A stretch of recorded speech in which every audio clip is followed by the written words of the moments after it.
কাজ করতেছে।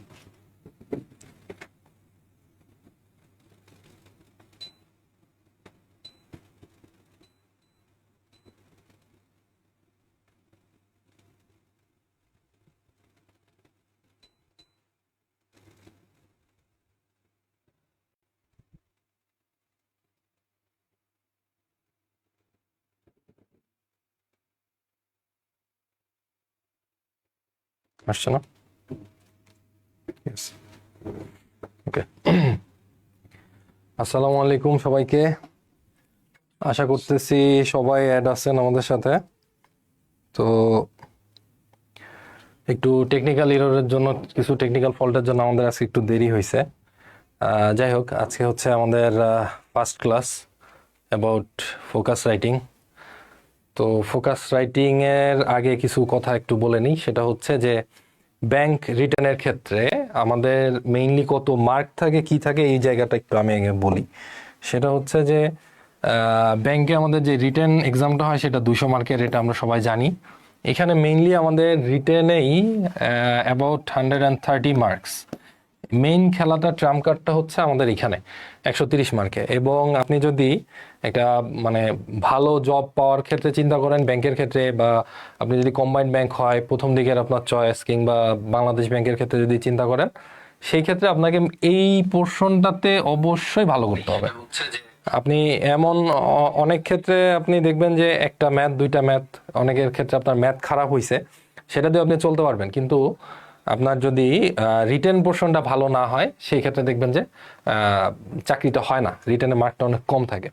এবং রিটেনের ক্ষেত্রে এই জায়গাটাতে খুব অনেক বেশি মার্ক আসে। অনেক বেশি মার্ক আসে বলতে আমরা সাধারণত জানি ফোকাসে আমাদের থাকে দুইটা ফোকাস। এটা থাকে আর্গুমেন্টে হচ্ছে 30 মার্কস থাকে, আর ফোকাস হচ্ছে বাংলা যেটা, এটাতে থাকে 35। ফোকাস ইংলিশ যেটা থাকে, এটাতে থাকে 35। এই হচ্ছে আমাদের এখানে 100 মার্কস। এই 100 মার্কস হলো আমাদের শুধুমাত্র এখানেই থাকে। আর এইটার বাইরে আমাদের যেটা থাকে সেটা হচ্ছে যে প্যাসেজে আমাদের থাকে হচ্ছে 30 মার্কস। এবং ট্রান্সলেশন, এটা খুব গুরুত্বপূর্ণ, ট্রান্সলেশনে থাকে হচ্ছে আমাদের অ্যানাদার 10 মার্কস। এবং যখন আমরা অফিসার জেনারেল বা এই পরীক্ষাগুলোর জন্য অ্যাপ্লাই করি, তখন এখানে একটু কিছু ডিফারেন্স হয়, এটাকে 20 করে দেওয়া হয়, এটাকে 20 করে দেওয়া হয় এমন। তবে মোস্ট অফ দ্য 9 গ্রেডের ক্ষেত্রে আমাদের এইটাই থাকে, 30 থেকে 30 আর 10। তো এই হচ্ছে 140 মার্ক বলা যায়। 140 মার্কের মধ্যে একটা পোর্শন আমাদের শুধুমাত্র রিটেনে থাকে। এখন কেন ব্যাংকের ক্ষেত্রে রাইটিংয়ে ফোকাসটা বেশি গুরুত্বপূর্ণ, এইটা একটু আমি বলি। সেটা হচ্ছে যে এই ফোকাসে অনেকে এটা জানে না। সবাই ভাবে কি যে আমি ভালো 5টা ম্যাথ করলাম, তারপরে মানে মোস্ট অফ দ্য ক্ষেত্রে যদি আমরা দেখি যারা চাকরি ভাইবা দিয়ে হচ্ছে না বা হয় না, তাদের মোস্ট অফ দ্য কেসেস তাদের যে বক্তব্যটা থাকে যে ভাই আমার তো 5টা ম্যাথ হয়েছে, 5টা ম্যাথ হয়েছে, কিংবা হচ্ছে আমি খুব ভালো জিকে দিছি, জিকেতে 30-তে আমার 28 ছিল, এত ভালো পরীক্ষা দিছি, তারপর আমার চাকরি হচ্ছে না। বিষয়টা ওখানে না। বিষয়টা কোথায় সমস্যা হয় আমি বলি। আপনি ধরেন আপনি 5টা ম্যাথের মধ্যে, আপনি যদি ধরেন আমি একটু বলি, আপনি ধরেন যে 5টা ম্যাথের মধ্যে যদি আপনি যদি 5টা ম্যাথের মধ্যে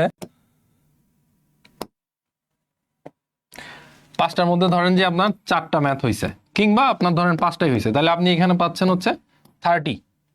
এখন ধরেন যে একদম মানে মোটামুটি ব্যাংকের প্রিপারেশন নিচ্ছে, কিংবা আর্টস কমার্সের যারা, তাদের একটু ম্যাথ নিয়ে ভীতি থাকে, সায়েন্সের অনেকেই ম্যাথ ভালো করেন। তো সেই ক্ষেত্রে দেখা যায় যে আর্টস কমার্সের যারা, তাদের ম্যাথের ক্ষেত্রে দেখা যায় যে আমি একদম মিনিমাম যদি ধরি 2টা ম্যাথ হয়তো হয়, তো ধরেন এখানে আপনি 10 পাইলেন, তাহলে আলটিমেটলি আপনি এখানে 20 পিছাইলেন। ঠিক আছে, তো এইটাকে আমরা ধরে নেই যে হ্যাঁ, তার মানে ওর 5টা ম্যাথ হয়েছে, সে ভালো পরীক্ষা দিয়েছে, তার চাকরি হবে। কিন্তু আলটিমেটলি আপনি দেখেন এই যে ফোকাসে 35, এইটাতে কেউ ফোকাসই করেন না এই জায়গাটা। সবাই মনে করে যে একটা লিখলে, অ্যাভারেজ লিখলে, খাতা ভরায় লিখলে, এখানে সাধারণত মার্ক কত থেকে কত হয় আমি সেটা বলি। এখানে মার্ক আপনি এরকম পাবেন, আবার এখানে আপনি ভালো লিখলে আপনার মার্ক এরকমও পাবেন। এখন দেখেন আপনি ম্যাথে 20 আগাইলেন, খুব ভালো কথা, 20 বেশি আছে একজনের থেকে। ধরেন আমার 2টা ম্যাথ হয়েছে, আপনার 5টা হয়েছে। এখন আপনি যদি কোয়ালিটেটিভ না লেখেন, একজন পাবে 29, আপনি পাবেন 7। সে একটা ফোকাসে আপনার থেকে 22 আগায় যাবে, একটা ফোকাসে। এরকম যদি 2টা ফোকাস হয়, সে আপনার থেকে তো 44 এমনি আগায় যাবে। একটা মানুষ 44 আগায় গেলে ভাইবা হচ্ছে আপনার 25 মার্কের, হ্যাঁ ভাইবা হচ্ছে আপনার 25 মার্ক। তো আপনি 25 মার্কে কি আগাবেন বলেন? তো এই ক্ষেত্রে এই জন্য আমি যে কথাটা বললাম যে ব্যাংকের ক্ষেত্রে এই জিনিসটা আপনাকে আগে বুঝতে হবে যে আমি চাকরিটা পাইতে গেলে পরীক্ষাটা কি প্যাটার্নের হইতে হবে।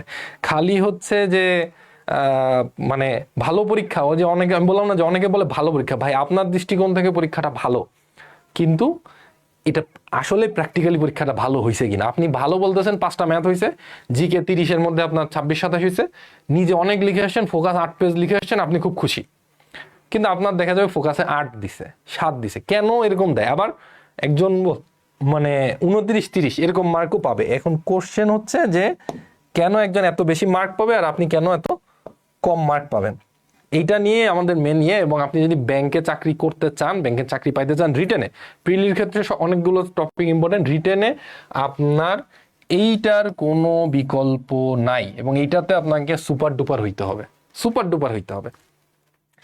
তো আমি ছোট করে আমার পরিচয়টা দেই। আমি বর্তমানে বাংলাদেশ ব্যাংকে আছি অ্যাসিস্ট্যান্ট ডিরেক্টর হিসেবে।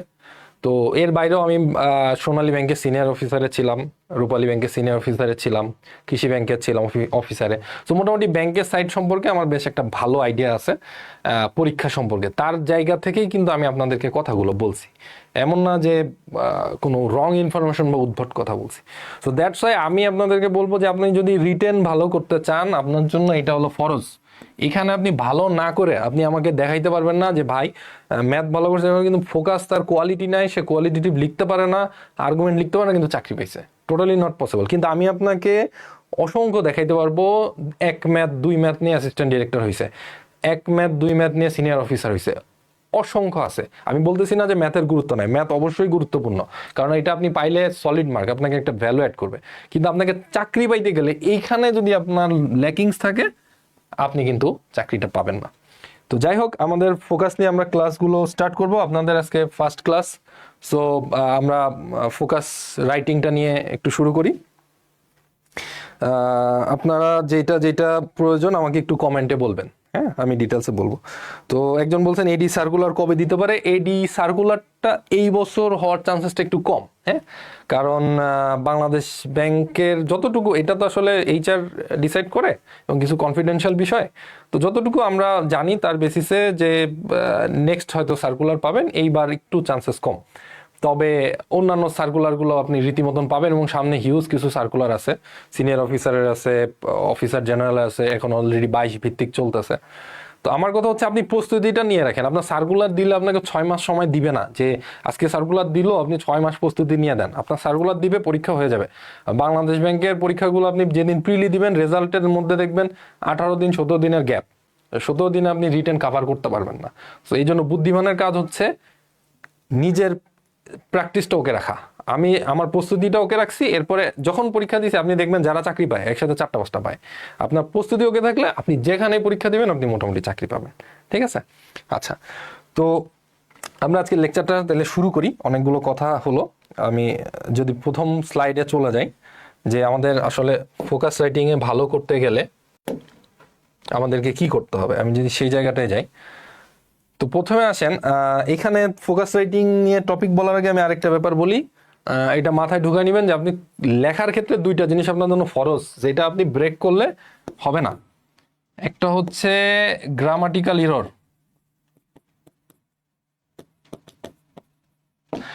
আর আরেকটা হচ্ছে আপনার স্পেলিং। আপনি এইভাবে চিন্তা করবেন যখন কোনো পরীক্ষা দিবেন। আমাদের মোস্ট অফ দ্য মানুষের চিন্তাধারা থাকে কেমন, আমি পরীক্ষা দিব, যখন প্রিলি দিব, প্রিলিতে কত টিকাবে? 15,000, ইস এবার 16,000 টিকালো না, ইস এবার 20,000 টিকালো না, ইস 10,000 টিকালো না। মানে আপনার টার্গেট হচ্ছে আপনি 10,000-এ থাকার। আচ্ছা আমাকে বলেন তো 10,000-এ আপনি থাকলে লাভটা কি?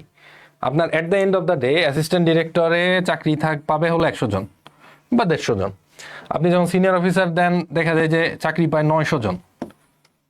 তো আপনি ওই কষ্টটা বাড়ানোর তো কোনো দরকার নাই যে প্রিলি টিকলেন, রিটেন টিকলেন। আপনাকে টার্গেট রাখতে হবে চাকরি পাবেন কি পাবেন না, ইয়েস অর নো। আপনি প্রিলি টিকছেন, 8টা ভাইবা দিছেন, ভাই কোনো লাভ নেই। দিন শেষে ওই যে শেক্সপিয়ারের একটা কথা আছে, to be or not to be that is the question, হ্যামলেটের। তো এখন কথা হলো যে আপনার হয়েছে কি হয় নাই, এটা হলো কথা। আপনাকে মানুষ জিজ্ঞেস ভাই চাকরি করেন কি করেন না, চাকরি পাইছেন কি পান নাই, ভাই কয়টা ভাইবা দিছেন করে। আমি মনে করি প্রিলিতে যে বাদ গেছে সেও খালি হাতে ফিরলো, ভাইবা দিয়ে যে বাদ গেছে সেও খালি হাতে ফিরলো। সো আলটিমেটলি আপনার ফোকাসটা থাকতে হবে যে আমাকে এই মানুষের মধ্যে ঢুকতে হবে। এখন যখন আপনি চিন্তা করবেন পুরো বাংলাদেশের মধ্যে আপনাকে এই লিস্টের মধ্যে ঢুকতে হবে, ওকে। দেন হচ্ছে আপনার সাথে কম্পিট করবে কারা? আপনি স্কুল কলেজ ভার্সিটিতে কম্পিট করছেন আপনার ব্যাচমেটের সাথে। আপনি যখন চাকরি লাইফে আসবেন, আমিও একজন আপনার কম্পিটিটর। ধরেন আমি যদি এখন একটা পরীক্ষা দিই, আমি কম্পিটিটর। আমার থেকে যে সিনিয়র 3 বছরের, সেও আপনার কম্পিটিটর। ধরেন এখন তো 32 বছর, 30 বছর বয়সের একজন ভাইয়া বা আপু, সেও আপনার কম্পিটিটর, যার অভিজ্ঞতা আপনার থেকে অনেক বেশি। বুয়েট আপনার কম্পিটিটর, ঢাকা ভার্সিটি আপনার কম্পিটিটর, আর্টস আপনার কম্পিটিটর, কমার্স আপনার কম্পিটিটর, অল। তাহলে আপনাকে কোন লেভেলের সুপার ডুপার হইতে হবে, যে সুপার ডুপার হইলে আপনি এই 100-এর মধ্যে অথবা এই 1000-এর মধ্যে থাকবেন। আমি বুঝাইতে পারছি? 100-এর মধ্যে অথবা 1000-এর মধ্যে থাকবেন। এখন চিন্তা করেন, যে মানুষটা 100 বা 1000-এ থাকবে, সে একটা ব্যাংকের সিনিয়র অফিসারে ঢুকুক, অফিসারে ঢুকুক, বা বাংলাদেশ ব্যাংকে ঢুকুক, আফটার 5 ইয়ার্স 6 ইয়ার্স 10 ইয়ার্স একটা সময় সে বড় পজিশনে যাবে, সিনিয়র প্রিন্সিপাল অফিসার হবে, একটা ব্রাঞ্চ সে চালাবে, কখনো সে হেড অফিসে যাবে। তো এরকম কোয়ালিটিফুল একটা মানুষ যদি বানান ভুল দেখে, আপনি জাস্ট চিন্তা করেন তো এটাকে স্যাররা কোন দৃষ্টিকোণে দেখে, যারা খাতা দেখে। কিংবা আপনি গ্রামাটিক্যাল ইরর করতেছেন, খুব গ্রামার ভুল করতেছেন, এইটাকে আপনি কত ভালো লাগছেন এটা পরের হিসাব। যখন একজন খাতা দেখবে, আপনি নিজের জায়গা থেকে চিন্তা করেন যে একে আমি রিকমেন্ড করবো একটা 9 গ্রেডের জবে বা 10 গ্রেডের জবে, গ্রামারই ভুল, তার উপর আপনার ইমপ্রেশনটা গজাবে এই ছেলেটা বা এই মেয়েটা তেমন কিছু জানে না, বা ও কোয়ালিটি নাই, এটা নিয়ে আমার লাভ কি, এই ক্যান্ডিডেট নিয়ে আমার লাভ কি। সো এই কারণে যেটা আমি বললাম যে এই দুইটা জায়গায় আপনি ভুল করা যাবে না। একটা হলো গ্রামাটিক্যাল ইরর এবং আরেকটা হচ্ছে আপনার স্পেলিং। এই দুইটা জায়গা কোনো মিস করা যাবে না। এই দুইটা জায়গা আপনাকে অবশ্যই অবশ্যই ভালো করতে হবে। এইবার আসেন যে আমাকে ফোকাস রাইটিং এর ক্ষেত্রে আমাকে কি কি জিনিসে মেইন গুরুত্ব দিতে হবে। ফার্স্ট হচ্ছে অ্যানালাইজিং। আচ্ছা, অ্যানালাইজিং ব্যাপারটা কেন বললাম? ধরেন আপনাকে ফোকাস আসছে, কি নিয়ে ফোকাস আসছে এইটাই অনেকে বুঝে না, না বুঝে লেখে। এখন অনেকে বলতে পারেন যে এটা আপনি কি বললেন যে ফোকাস আসছে, আমরা বুঝি না, সব গ্রাজুয়েট মানুষ। ব্যাপারটা এটা না। ধরেন ফোকাস আসছে যে inclusive development, write down about, মনে করেন বাংলাদেশের ইনক্লুসিভ ডেভেলপমেন্ট নিয়ে আপনাকে লিখতে বলছে। এখন শুধু ডেভেলপমেন্ট আর ইনক্লুসিভ ডেভেলপমেন্টের মধ্যে কিন্তু পার্থক্য আছে। ধরেন আপনাকে বললো যে নারীদের বা গ্রামীণ পর্যায়ে যে ইনক্লুসিভ ডেভেলপমেন্ট, এটা নিয়ে লেখেন। আপনি সমানে শুরু করে দিয়েছেন বাংলাদেশ এত সালে এই করছে, এরপরে পদ্মা সেতু হয়েছে, এই হয়েছে সেই হয়েছে, আপনি কিন্তু মার্ক পাবেন না। আপনাকে মেইনলি বুঝতে হবে যে কি বলছে। কিংবা ধরেন আপনাকে বলল যে, আমি একটা রিসেন্ট একটা ইস্যু নিয়ে বলি, যে বাংলাদেশের বাজেটের ক্ষেত্রে আমাদের প্রতিরক্ষা খাতে বাজেট বাড়ানো উচিত কিনা, বা প্রতিরক্ষা খাতটা নিয়ে যদি আপনাকে বলে যে প্রতিরক্ষা খাতের বাজেট নিয়ে, তো এখন যেহেতু আমরা একটা দরিদ্র দেশ, আমাদের বাজেট বাড়ানো একটা চিন্তার ব্যাপার, ওদিকে আমরা বাড়াবো কিনা। আবার এখন দেশের যে অবস্থা, এই যে বিমান ক্রাশ করলো, পাশাপাশি ভারতের সাথে বা মায়ানমারের সাথে যে সম্পর্ক, সো আমাদের এটাও বাড়ানো উচিত। এখন আপনাকে তাহলে মেইনলি কোন জায়গাটা ফোকাস করতে বলতেছে যে এই যে প্রবলেমটা প্রতিরক্ষা খাতে আমি বাড়াবো কি বাড়াবো না, বা বাড়াইলে কি হবে, না বাড়াইলে কি হবে, মেরিটস ডিমেরিটস, এটা সুবিধা অসুবিধাটা কি। এখন আপনি যদি লিখতে যান হোয়াট ইজ প্রতিরক্ষা খাত, প্রতিরক্ষা খাত নিয়ে আপনি লিখতে গেছেন, তারপরে আপনি লিখতে গেছেন যে আমাদের প্রতিরক্ষা ব্যবস্থা কেমন ছিল, এখন কেমন আছে, এইভাবে আপনি আজাইরা দিছেন, আপনার এটা স্যাররা নিবে না। মানে এটা তারা পছন্দ করে না। আপনাকে কেউ বলে নাই ভাই 8 পেজ ফোকাস লেখেন। এখন তো এই কারণে স্যাররা বিরক্ত হয়ে পেজ লিমিটেড করে দেয়, 4 পেজ 5 পেজ। আপনি খুব ভালোভাবে, আমি বলি যে 4 থেকে 5 পেজ আপনি লেখেন, কোয়ালিটিফুল লেখেন। আপনার কোয়ান্টিটি বেশি হওয়ার দরকার নাই, অল্প লেখেন, কিন্তু যা দিবেন তার মধ্যে মাল মশলা থাকবে, তার মধ্যে সেই ব্যাপারটা থাকতে হবে যে আপনার লেখা পড়ে যেন বুঝে যে হ্যাঁ এটা একটা অফিসার হওয়ার যোগ্য, এই মানুষটা একটা সেন্ট্রাল ব্যাংক চালাবে, এই মানুষটা একটা ব্যাংকের ম্যানেজার হবে একটা সময়, এর মধ্যে এই কোয়ালিটি আছে। হ্যাঁ, সো আপনাকে কোয়ালিটিফুল লিখতে হবে। আপনি কোয়ালিটি ছাড়া যদি লেখেন, কোয়ালিটি লেস, আপনি 8 পেজ এসে ভাই অনেক ভালো পরীক্ষা দিচ্ছি, 8 পেজ লিখে আসছি, ডিটেলস এইটা সেটা ইতিহাস হিস্টোরি, দরকার নাই ভাই। আর সেকেন্ড আরেকটা ব্যাপার, অনেকে বলে ভাই অনেক টেবিল দিছি, অনেক চার্ট দিছি। ভাই ওই যে বললাম অ্যানালাইজিং, আপনি বুঝেন আপনার কাছে কি চাইছে। আপনি আজাইরা আজাইরা তথ্য ডেটা দিয়েন না, ওইটা ওর সাথে রিলেটেড কিনা। এমন অনেক ফোকাস আছে যেখানে তথ্য দেওয়া যায় না, ডেটা দেওয়া যায় না, আপনি খামাখা জোর করে কেন ডেটা দিবেন? আমি মনে হয় বুঝাইতে পারছি ব্যাপারটা। ওকে, তাহলে অ্যানালাইজিং মানে আমি যেটা বললাম যে আপনাকে খুব ভালো করে জিনিসটা বুঝতে হবে। আচ্ছা, একজন লিখছে 2টা ম্যাথ না হলে কি খাতা দেখবে না, এটা কি নিশ্চিত? না, এটা নিশ্চিত না, এরকম কোনো কথা বলে না। এরকম হইলে আপনার সার্কুলারে দেওয়া থাকবে, উল্লেখ থাকবে, এরকম সাধারণত থাকে না। হ্যাঁ, আচ্ছা। আর আপনাদের যদি কোনো টপিক জানার থাকে একটু কাইন্ডলি কমেন্টে বলবেন, আমি রিপ্লাই দিব ফাঁকে ফাঁকে। তাহলে ফার্স্ট আমাদের যে জিনিসটা করতে হবে, কোশ্চেন পেয়ে ধুমায় লেখা শুরু করবেন না। কোশ্চেন পায়া আগে আমাকে কি টপিক আসছে এটা বুঝবেন, সেকেন্ডলি এটা বুঝবেন, এটাও কিন্তু একটা অফিসারের quality. Not even in bank, আপনি যদি বিসিএস এর ক্ষেত্রেও যান, কোয়ালিটিফুল আপনি একজন অফিসার হবেন। আপনার থেকে কি চাইছে? স্যাররা কিন্তু আজাইরা পড়ার টাইম নেই, কারোর আজাইরা পড়ার টাইম নেই। আপনার খাতাটা 6 থেকে 7 মিনিটও দেয় না, স্যাররা এইভাবে পড়ে যায়। কিন্তু সে বুঝে, মানে তাদের কোয়ালিটি আছে, অভিজ্ঞতা আছে। আপনি কোয়ালিটিফুল লিখতে হবে, আপনি আজাইরা তথ্য দিবেন না। এটা হচ্ছে আমরা সৃজনশীল প্রশ্ন যখন লিখতাম, আপনি যখন ভার্সিটিতে লিখছেন তখন অনেক কিছু বানায় লিখছেন, অনেক কিছু মানে ব্রড করে লিখছেন, একটা জিনিস জানেন না, আপনি চাকরি পাইতে গেলে এটা থেকে আপনাকে বেরোইতে হবে। আপনি যা লিখবেন, আমি যে বললাম যে বারবার এটা মনে রাখবেন যে quality is more important than quantity. আপনার কোয়ান্টিটির থেকে কোয়ালিটিটা বেশি গুরুত্বপূর্ণ। আপনার অনেক বেশি লেখার দরকার নেই, অল্প লেখেন। আমি এমনও, মানে আমি জব পাওয়ার আগে, আমি যখন প্রস্তুতি নিতাম, আমি অনেক বাংলাদেশ ব্যাংকের অ্যাসিস্ট্যান্ট ডিরেক্টর স্যারদের সাথে কথা বলতাম। তো এমনও অনেককে আমি জানি। এক ভাই বলছিল যে হিমেল, আমি হচ্ছে মানে আর্গুমেন্ট 1.2 পেজ লিখছি। 1.2 পেজ মানে বুঝেন, মানে একটা পেজ, হাফ পেজও না, হাফ পেজের একটু কম লিখছে। এবং সে কিন্তু ওইবারের, আমি নামটা বলতেছি, ওইবারের অ্যাসিস্ট্যান্ট ডিরেক্টর, সে 10 হয়েছিল, 10 দশম হয়েছিল। বুঝতে পারছেন? তার মানে এই মানে 1.5 পেজের মধ্যে সে কতটা কোয়ালিটিফুল পয়েন্ট আকারে লিখছে। তাহলে আপনি 4 পেজ লিখে, 5 পেজ লিখে, 10 পেজ লিখে লাভ নাই। এটা হলো আর্গুমেন্টের ক্ষেত্রে। হ্যাঁ, ওকে। দেন যে ব্যাপারটা, এটা হলো এবার থিঙ্কিং। আচ্ছা, অনেক স্যার একটা কথা বলে, আমি এটার সাথে দ্বিমত করতেছি না, কিন্তু আমার দৃষ্টিভঙ্গি একটু আলাদা। অনেক স্যার বলে যে পরীক্ষা দিতে গেলে কলম থামা যাবে না। ভাই, আপনার ব্রেন, আপনাকে যদি এখন আমি একটা সিম্পল টাস্ক দিই, ধরেন এই রুমে একটা জায়গায় আগুন লেগে গেছে, আপনি কিভাবে বের হবেন? আপনি গুলির মতো এটা মাথা দিবে না, ওকে কিছুটা সময় দিতে হয়। 30 সেকেন্ড বলেন, 1 মিনিট বলেন, ওকে সময় দিতে হয়। না ভাবলে তো উল্টাপাল্টা বলবে। আপনাকে যদি আমি বলি একটা জিনিসের উপর আপনি 5 মিনিট বলবেন, খালি টানা বলে যাবেন, আপনি দেখবেন আপনার কথা সব উল্টাপাল্টা, মানে সেরা বেড়া কথা হয়েছে। যারা দেখবেন যে কোয়ালিটিফুল আলোচনা করে, কিংবা যারা একটা জায়গায় স্পিচ দিচ্ছে, তারা কিন্তু পয়েন্ট আকারে নোট করে আসে, কিংবা মাথা ভেবে ভেবে বলে। কেন? আপনি ব্রেনকে না ভাবতে দিলে ও তো ভালো ভালো পয়েন্ট দিবে না। তখন হয়ে যাবে যে এই যে এটার গুরুত্ব অপরিসীম, তাই আমাদেরকে যথাযথ ব্যবস্থা নিতে হবে, সরকারকে যথাযথ ব্যবস্থা নিতে হবে, এরকম লাইন চলে আসবে। আপনি তখন কোয়ালিটিফুল লিখতে পারবেন না। হ্যাঁ, তো এই জন্য আপনাকে যে জিনিসটা করতে হবে, ভাবতে হবে, কিছুটা সময় দেন। আপনি যখন 8 পেজ লেখার টার্গেট রাখবেন, আপনি সময়ের মধ্যে শেষই করতে পারবেন না। আপনি টার্গেটটা কমাই নিয়ে আসেন। আপনি যদি ভালোভাবে আপনার পয়েন্ট ফাইন্ড আউট করা থাকে, আপনার মাথায় যদি তথ্য আপনি দিতে পারেন, মানে মাথায় থাকে, আপনি মোটামুটি 3-4 পেজ লিখতে আপনার খুব বেশি সময় লাগবে না। ঠিক আছে? তো টাইম কিভাবে ডিস্ট্রিবিউট করবেন সেই জিনিসটা আমি দেখাচ্ছি একটু পরে। আমি আগে এই টপিকগুলো একটু শেষ করি। তাহলে সেকেন্ড যে ব্যাপারটা, সেটা হলো আমাকে থিঙ্কিং। তাহলে প্রশ্ন পেয়ে আমরা আগে কখনোই ধুমায়া চোখ বন্ধ করে কি আসছে লেখা যাবে না। 12 ফেল মুভি দেখছেন আপনারা? 12 ফেল মুভির মধ্যে যে মানুষ, সে ফার্স্ট বারে রিটেনে কিন্তু ফেল করে এইভাবে। তার আসছে হলো ট্যুরিজম নিয়ে, সে টেরোরিজমের উপর লিখে আসছে। তো এই যে ট্যুরিজম আর টেরোরিজম, আপনি যদি তাড়াহুড়ার কারণে লেখেন, ফোকাসে ওই যে ট্যুরিজম আসছে না টেরোরিজম আসছে, 8 পেজ লিখে আসলেন, এসে দেখবেন যে কাহিনী। তাহলে প্রশ্নটা পেয়ে ঠান্ডা মাথায় আগে অ্যানালাইসিস করবেন যে কি টপিকে আসছে, দেন এটা নিয়ে ভাববেন।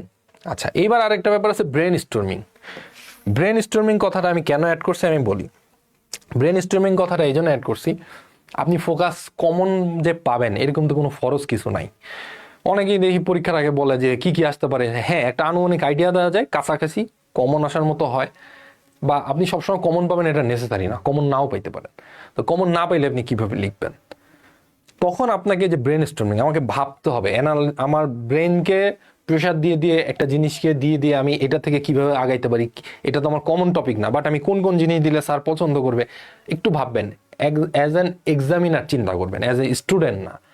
আপনি চিন্তা করবেন, আপনি একজন টিচার হলে আপনি খাতায় কি কি দেখতেন? আপনি কি হলে খাতায় ভালো মার্ক দিতেন, নিজের কাছে কোশ্চেন করেন, অ্যান্সার পেয়ে যাবেন।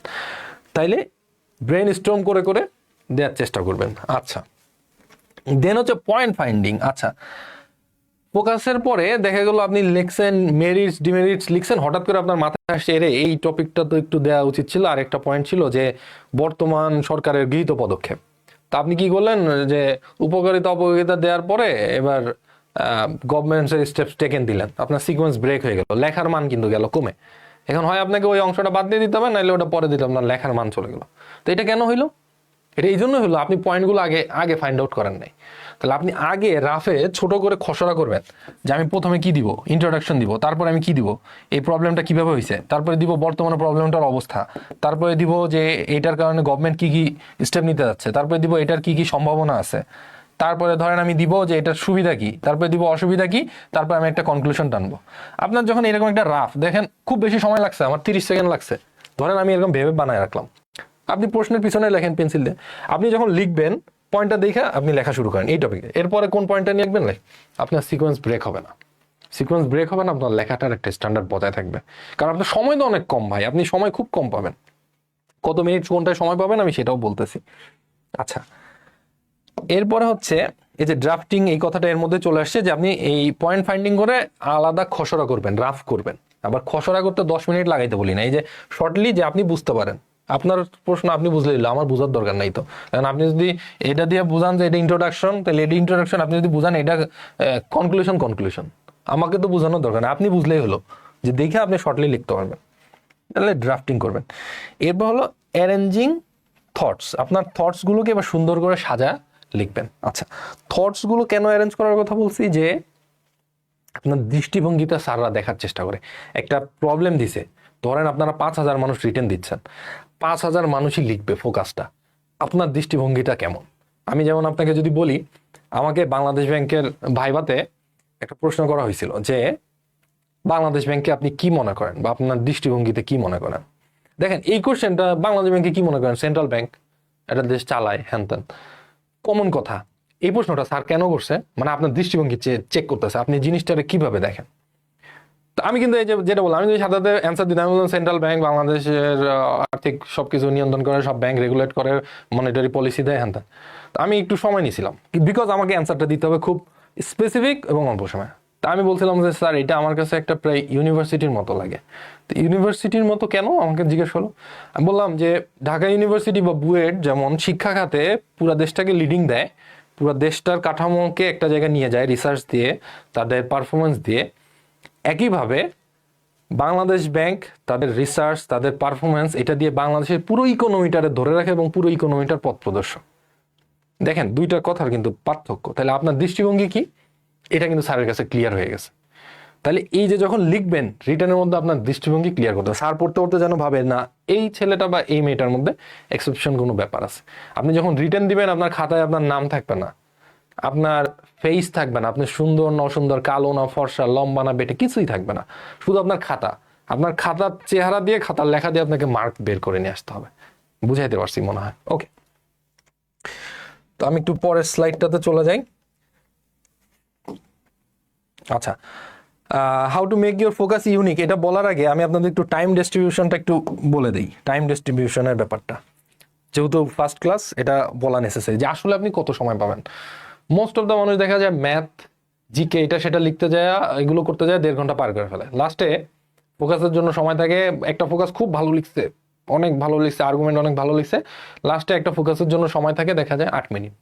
ভাই আপনি 8 মিনিটে কি ডেলিভার করবেন? আর 8 মিনিটে যদি আপনি একটা ফোকাস লেখেন, ওটা তো কোনোদিন কোয়ালিটিফুল হবে না। আপনি একটা ফোকাসে ধরেন পাইলেন আউট অফ 35 খুব ভালো লেখা পাইলেন 24, আর একটা ফোকাস লাস্টে এমন সেরাবেরা, হাতের লেখা তো মাশাল্লাহ হয়ে যাবে একদম লাস্ট মোমেন্টে, আপনি লাস্ট ফোকাসে যায় দেন ওই যে পাইলেন 7 বা 8, আপনার তো খেলা শেষ এখানেই।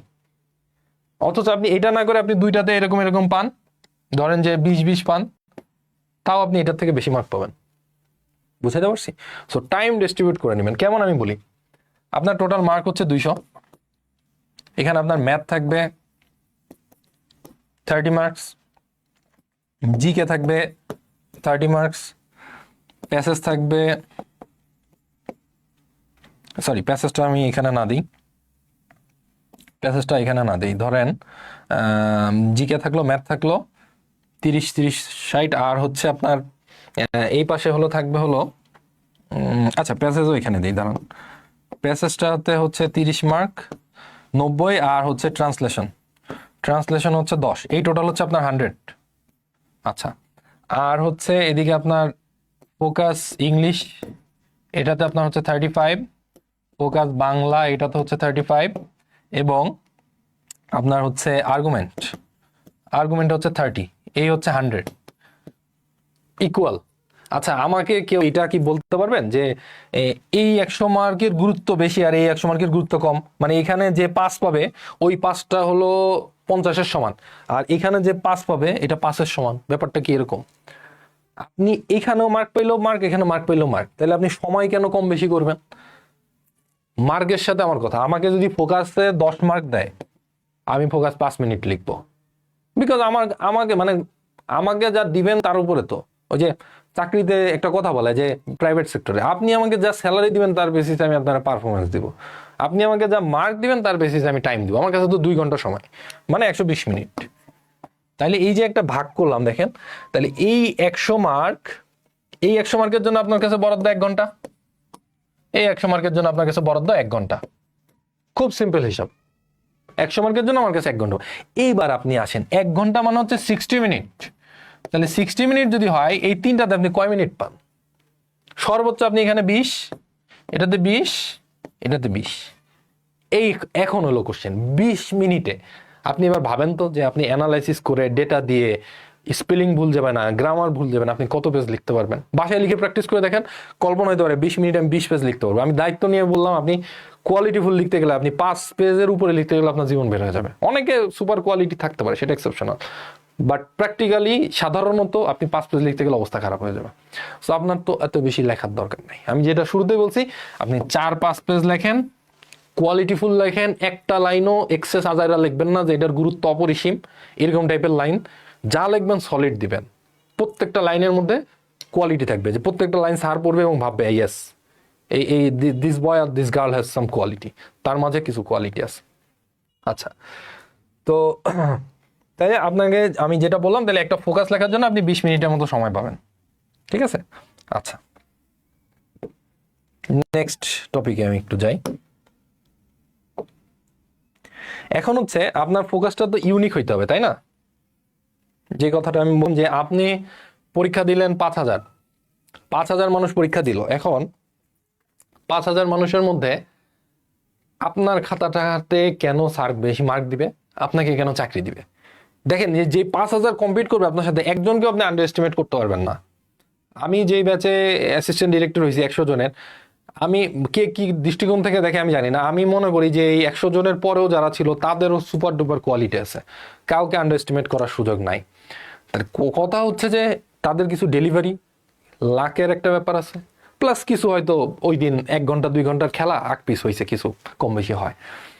তো আপনার সাথে যে 5,000 কম্পিট করবে, আপনি কখনোই বলতে পারবেন না যে এদের কোয়ালিটি নাই। 5,000 মানুষেরই কোয়ালিটি আছে, প্রত্যেকে ইউনিভার্সিটি থেকে গ্রাজুয়েশন কমপ্লিট করছে, প্রত্যেকে পড়াশোনা করছে, পড়াশোনা করে দিতে আসছে, নাইলে 1.5 লাখ 2 লাখ 3 লাখ থেকে 5,000-এর মধ্যে আসতো না।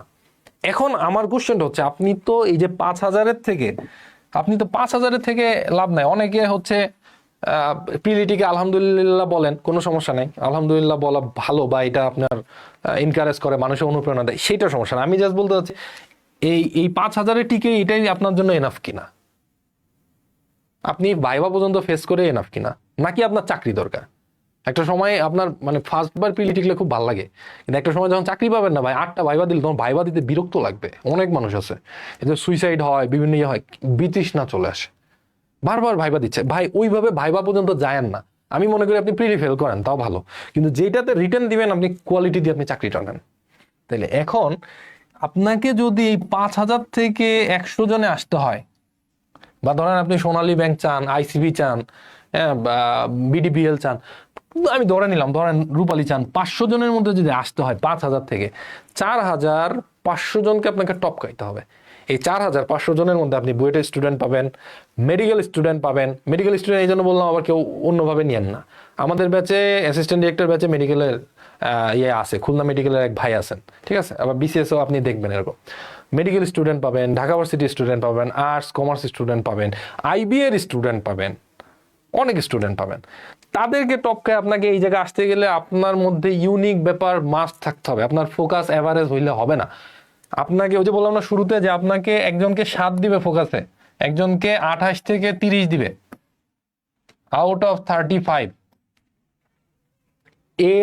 এর মাঝে আকাশ পাতাল পার্থক্য। সেও ফোকাস লিখছে, সেও ফোকাস লিখছে, তাহলে তার ফোকাসটা কেন ইউনিক, তার ফোকাসটা কেন ভালো লাগছে। বললাম না, অ্যাজ অ্যান এক্সামিনার চিন্তা করবেন, স্টুডেন্ট না। আপনি 50টা খাতা আমি আপনাকে দিলাম, আপনি কোন খাতাটাতে বেশি মার্ক দিতেন এবং কেন দিতেন, নিজেকে প্রশ্ন করেন। আপনি অবশ্যই সেই খাতাটাতে মার্ক দিতেন যে খাতাটার মধ্যে কিছু ইউনিক ব্যাপার আছে, কিছু কোয়ালিটিফুল ব্যাপার আছে। ওকে, তো আমি যদি বলি যে কি কি জিনিস আপনার ফোকাসকে ইউনিক করে, স্টার্ট উইথ আ কোটেশন। একটা ব্যাপার নিয়ে আসছে, আপনি একটা ভালো কোটেশন দেন। ধরেন আপনাকে রিসেন্টলি বললো যে পলিউশন নিয়ে একটা টপিক নিয়ে আসলো, পলিউশন নিয়ে। তাহলে পলিউশন নিয়ে ওয়ার্ল্ড হেলথ অর্গানাইজেশন কি বলছে, বা পরিবেশ সংস্থা যেগুলো আছে তারা কি বলছে, তার একটা কোটেশন দিয়ে আপনি স্টার্ট করেন। আপনার স্টার্টিংটাই চেঞ্জ হয়ে গেল। বাকি সবাই লেখা শুরু করবে যে এত সালে পলিউশন বলতে আমরা বুঝি এইটা পলিউশন এই হয়, হ্যান ত্যান ইত্যাদি ইত্যাদি। আপনি একটা এক্সেপশনাল লাইন দিয়ে শুরু করেন একটা টপ লেভেলের পার্সনের। কিংবা ধরেন আপনাকে যদি দেশের ইকোনমি নিয়ে কোনো কোশ্চেন আসে, ইকোনমি রিলেটেড, সবাই ধরেন ইকোনমি রিলেটেড কথা দিয়ে শুরু করলো, বাংলাদেশের ইকোনমির এখন যে অবস্থা এরকম এরকম ছিল, আমরা ঘুরে দাঁড়াইছি, হ্যান ত্যান অনেক কথা। আপনি স্টার্ট করেন বাংলাদেশ ব্যাংকের গভর্নর, কিংবা ধরেন কোনো একটা ব্যাংকের এমডি, কিংবা কোনো একজন ভালো ইকোনমিস্ট, কোনো ইউনিভার্সিটির প্রফেসর, এরকম কারো একজনের কোটেশন দিয়ে আপনি শুরু করেন। স্টার্টিংয়েই স্যারের মনের মধ্যে আপনি পড়ে যাবেন, মানে আপনার এটা একটা plus point. Number 2, add some diagrams. আচ্ছা, আপনি খালি অ্যাভারেজ যদি লিখে যান, আপনি নর্মালি চিন্তা করেন, একটা খাতা ধরেন, আপনি দেখতেছেন 4 পেজ 5 পেজ, সময় কিন্তু এত নাই। কোনো স্যার পুরো খাতা ওইভাবে পড়ে না ভাই, ট্রাস্ট মি, কোনো স্যার পুরো খাতা পড়ে না, কিন্তু তারা বুঝে দেখতে। একটা খাতা খালি ঘিজিবিজি লেখা, আপনার হাতের লেখা অনেক সুন্দর, কিন্তু খালি ঘিজিবিজি লেখা আর কিছুই না, ওটা অ্যাভারেজ। সারা দিয়ে লিখছে মোটামুটি দেই 35 কত 10 12 15, তাহলে আপনি অ্যাট্রাক্ট করতে পারলেন না। আপনার খাতার প্রতি পেজে আপনি কিছু দেওয়ার চেষ্টা করেন, প্রতি পেজে আপনার একটা পেজে আপনি একটা ডায়াগ্রাম দেন, একটা পেজে আপনি একটা টেবিল দেন, একটা পেজে প্রথম আলোর 2টা কোটেশন দেন, Financial Express, the Business Standard, the Guardian, এইসব পত্রিকার কিছু কোটেশন দেন। আপনারটা একটা অন্যরকম লেভেলে চলে যাবে লেখাটা। প্রতি পেজে কিছু দেওয়ার চেষ্টা করেন। তাহলে যেটা বললাম যে অ্যাড সাম ডায়াগ্রাম। আচ্ছা, এরপর হলো রিপ্রেজেন্ট সাম রিলেটেড ডেটা। আচ্ছা, ওই যে ডায়াগ্রাম তো দিবেন, ডায়াগ্রাম বলতে আমি এগুলো বুঝাইছি। পাই চার্ট দেন, ধরেন একটা পাই চার্ট দিলেন, কত পার্সেন্ট কি, ওটা নিয়ে একটা ইয়ে। এবার হচ্ছে রিলেটেড ডেটা। দেখেন এখানে কিন্তু একটা কথা আমি অ্যাড করছি, রিলেটেড ডেটা। আচ্ছা, রিলেটেড ডেটা দিবেন, আজাইরা তথ্য দিবেন না। আপনার কাছে বলছে ইনক্লুসিভ ডেভেলপমেন্টের অবস্থা, আপনি বাংলাদেশ 1971-এ কি ছিল আর 2005-এ আমাদের ইয়ের কি হয়েছে, কয়টা ব্রিজ হয়েছে, কয়টা কি হয়েছে, এই ডেভেলপমেন্ট আপনার কাছে চায় নাই, এটা দিয়েন না। তাহলে রিলেটেড যে জিনিসগুলো আমাদের ব্যাংকিং সাইডের ক্ষেত্রে, নারীদের অন্তর্ভুক্তি, কিংবা ধরেন যে আমাদের মোবাইল ব্যাংকিং সিস্টেমের অন্তর্ভুক্তি, আপনি এখন ঘরে বসে যে বেনিফিটগুলো পাচ্ছেন, সবাই অর্থনীতির আওতায় চলে আসছে, কৃষি ব্যাংকগুলো হয়েছে, এইগুলো সার্ভে যদি আপনি দেখাইতে পারেন তাইলে দেন। আর যদি না পারেন সেই ক্ষেত্রে এক্সেপশন, যায়েন না, আজাইরা তথ্য দিবেন না। আচ্ছা, এরপর যেটা বললাম যে add some table chart if necessary. দেখেন প্রত্যেকটা কথার মধ্যে কিন্তু মানে এই লাইনগুলো কিন্তু আমি বুঝে দেয়া, ইফ নেসেসারি, যদি প্রয়োজন হয় তাইলেই দিবেন টেবিল বা ডেটা। আমার এক বন্ধু, আমি যখন প্রস্তুতি নিই তখন আমাকে বলছিল যে আমি যে ফোকাসটা দিয়েছিলাম, আমি বলছিলাম আমি কোনো ডেটা দেওয়ার মতো খুঁজেই পাইনি। সম্ভবত ওইটা যেটাতে আমি মানে সিনিয়র অফিসারে রেকমেন্ড হয়েছিলাম সোনালিতে। তা আমি ওকে মানে বলতেছিলাম দুঃখ করে যে আমি আমাকে বলতে তুই বানায় টানা একটা ডেটা দিয়ে দিতি, তথ্য দিয়ে দিতি। তো আমার কাছে তখন খুব আফসোস লাগছে যে আসলে রে একটা ডেটা দিলে। কিন্তু যখন আমি রেজাল্ট হয়েছে এবং প্রথম দিকে চয়েস পাইছি, তখন কিন্তু আমি বুঝছি যে না, আমি না দিয়ে ভালো হয়েছে। কারণ আন্দাজে তথ্য দিলে ওটা সারারও বিরক্ত হইতো, আজগুবি তথ্য। আপনার এটার সাথে যাচ্ছে না, টেবিল নাই, আপনার কেন টেবিল দিতে হবে, কেন ডেটা দিতে হবে? ওই রিলেটেড ডেটা নাই ভাই, তা আপনি ওই রিলেটেড ডেটা কেন দিবেন? সব ফোকাসে তো রিলেটেড ডেটা থাকে না, তাই না? আচ্ছা, তাইলে অ্যাড সাম টেবিল তখনই অ্যাড করবেন, তবে চেষ্টা করবেন দেয়ার। সাধারণত আমাদের এমন ফোকাস আসে না যেগুলোতে ডেটা দেওয়া যায় না, মাঝে মাঝে আসে এক্সেপশন, মোস্ট অফ দ্য ফোকাসে ডেটা দেওয়া যায়। তো এই জন্য বলছি add some table chart if necessary. আচ্ছা, অফিসার জেনারেল আর অফিসার ক্যাশের সিলেবাস এক কিনা এটা জিজ্ঞেস করছেন। অফিসার জেনারেল আর অফিসার ক্যাশ মানে প্রায় সেম, আপনার হচ্ছে সিলেবাস একই প্যাটার্নে আসে। মাঝে মাঝে যেটা বললাম যে ট্রান্সলেশনের ওখানে 10 মার্ক 8 পিস হয় আর হলো প্যাসেজে, ওকে, আর এগুলো সেম থাকে মানে ফোকাস টোকাস। Provide reference. আচ্ছা, প্রোভাইড রেফারেন্স কি, যে আপনি একটা কোটেশন দিলেন, ওই যে বললাম শুরুতে কোটেশন দিলেন বা মাঝে কোটেশন দিলেন, এখন স্যার কিভাবে ট্রাস্ট করবে যে এটা বাংলাদেশ ব্যাংকের গভর্নরই বলছে বা এটা কে বলছে, এটা কার কোটেশন? তাহলে আপনি যেই কোটেশনটা দিলেন ডেফিনেটলি ওইটা একটু লিখে দেন যে বাংলাদেশ ব্যাংকের গভর্নর বা বাংলাদেশ ব্যাংক থেকে এটা আসছে, কিংবা আপনি দিয়ে দেন যে এটা হচ্ছে আপনার রেফারেন্সটা দিয়ে দেন, রেফারেন্স ধরেন যে the Business standard, business standard এটা আপনি লিখে দিলেন, কিংবা ধরেন আপনি রেফারেন্স অবশ্যই দিবেন যে আপনি কোন জায়গা থেকে নিছেন, আপনি দরকার হলে স্পেসিফিকভাবে দিয়ে দেন প্রথম আলো, আপনার ধরেন ডেট মনে নাই কবে পড়ছেন বাট মাস তো মনে আছে, প্রথম আলো এপ্রিল, আপনি দিয়ে দেন, স্যার খুশি হবে যে না এই ছেলেটা ওই জায়গা থেকে তথ্যটা দিছে, ওই জায়গা থেকে কোটেশনটা দিছে। সো রেফারেন্স অবশ্যই অ্যাড করবেন। Give us suitable solutions or ending. আচ্ছা, আপনাকে সুইটেবল সলিউশন বা একটা এন্ডিং দিতে, আপনি অনেক ভালো লিখছেন, কনক্লুশন দিতে পারেন নাই, আপনার মার্ক কনক্লুশনে 7-8 কমে যাবে। এখানে আপনি বলতে পারেন যে তাহলে কি কনক্লুশনে 7 মার্ক? না, বিষয়টা হচ্ছে যে কনক্লুশনটা হলো এটার সাথে অ্যাডজাস্ট মানে অ্যাটাচ, আপনি ওইটুকু ভালো সার্ভিস দিয়ে একটা ভালো কনক্লুশন দিলে আপনার মার্ক চলে যাবে এখানে। আর আপনি সব ভালো লিখে একটা কনক্লুশন না দিতে হলে আপনার মার্ক চলে যাবে ধরেন এইখানে বা এইখানে। তার মানে কনক্লুশন আপনাকে এখানে নিয়ে যাবে, একটা ভালো কনক্লুশন। আচ্ছা, কনক্লুশন বা সলিউশন, ধরেন আপনার কাছে একটা প্রবলেম জানতে চাইছে, কিংবা আপনার কাছে মানে একটা জিনিস হয়তো বললাম দৃষ্টিভঙ্গি কি, আপনি জিনিসটাকে কিভাবে দেখেন, তাহলে আপনার থেকে একটা সলিউশন চাইছে, তাইলে ওই কনক্লুশনটা আপনাকে ওইভাবে দিতে হবে। একটা ভালো আপনার জায়গা থেকে যে এই জিনিসটা করা যাইতে পারে এবং এটা গঠনমূলক হইতে হবে। আপনি খালি বললেন বাংলাদেশের সরকার কিছু করে না, বাংলাদেশ ব্যাংক কিচ্ছু করে না, দেশ দেউলিয়া হয়ে যাচ্ছে এই সেই, কিংবা এভারেজ লিখলেন government should take proper steps, আমাদেরকে হাতে হাত লাগিয়ে কাজ করতে হবে। ভাই গভর্নমেন্ট তো প্রপার স্টেপ নিতে হবে, এটা আমরাও বুঝি, কি স্টেপ নিবে এটা বলেন, আমার কথা বুঝছেন? এটা তো ক্লাস 6-7 বাচ্চার ফোকাস না, আপনি পরীক্ষা দিচ্ছেন, একজন অফিসার হবে 9 গ্রেডের, তাহলে আপনার সলিউশন কেন এরকম থাকবে? আপনার সলিউশন তো এরকম হলে হবে না। তাহলে আপনাকে সলিউশনটা দিতে হবে যে গভর্নমেন্ট কি স্টেপ নেবে যে এই কাজটা করা যাইতে পারে, এটা করলে আমাদের এই ব্যাপারটা হবে। আমার কথা বুঝতে পারছেন? ধরেন আপনাকে বললো যে মব জাস্টিস ঠেকাইতে আপনি কি করতে পারেন, কিংবা গুজব ছড়াচ্ছে এর জন্য কি করতে পারেন। গুজব ঠেকানোর জন্য ইউএনও এবং সরকারকে যথাযথ ব্যবস্থা নিতে হবে। হোয়াট ইজ যথাযথ ব্যবস্থা, কি ব্যবস্থা নিতে হবে এটা বলেন। যে তারা একটা টিম করতে পারে, টিম করে তারা এটা করতে পারে, তারা একটা অনলাইন পেজ রাখতে পারে যেখান থেকে তারা অথেন্টিকেশন দিবে যে এই জিনিসটা ট্রু নাকি এই জিনিসটা ফেক, মুহূর্তের মধ্যে সবাই জেনে যাবে। আপনি এরকম একটা সলিউশন দেন। হ্যাঁ, আচ্ছা, নাম্বার 7 খুবই বিতর্কিত একটা জিনিস। আচ্ছা, খুবই বিতর্কিত একটা জিনিস এই জন্য বললাম, আপনারা যখন পরীক্ষা দিবেন বিআইবিএম বা খাতার উপরে লেখা থাকে যে শুধুমাত্র কালো বলপেন ছাড়া অন্য কোনো কালি ব্যবহার করা যাবে না।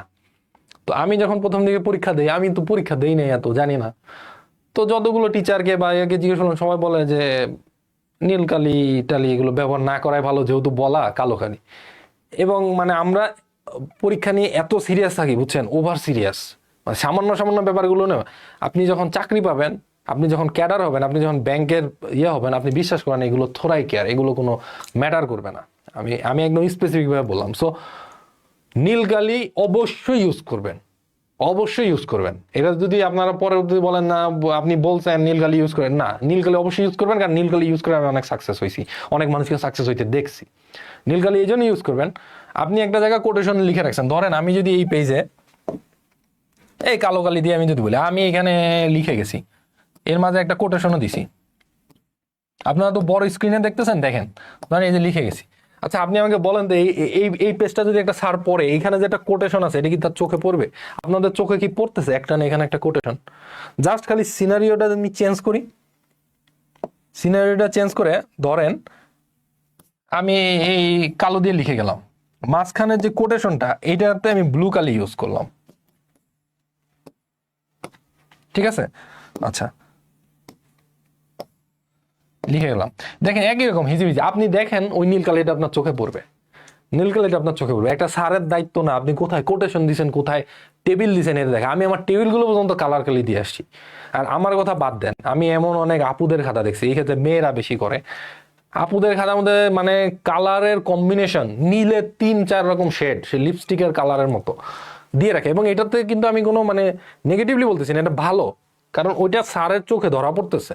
আপনার পেজের থেকে তাকাই থাকতে হবে। আপনি একটা কষ্ট করে একটা তথ্য দিলেন, 3 মাস ধরে মুখস্থ করছেন একটা ডেটা, একটা কোটেশন আপনি দিলেন, এটা স্যারের চোখেই পড়লো না, স্কিপ করে গেল, লাভ কি?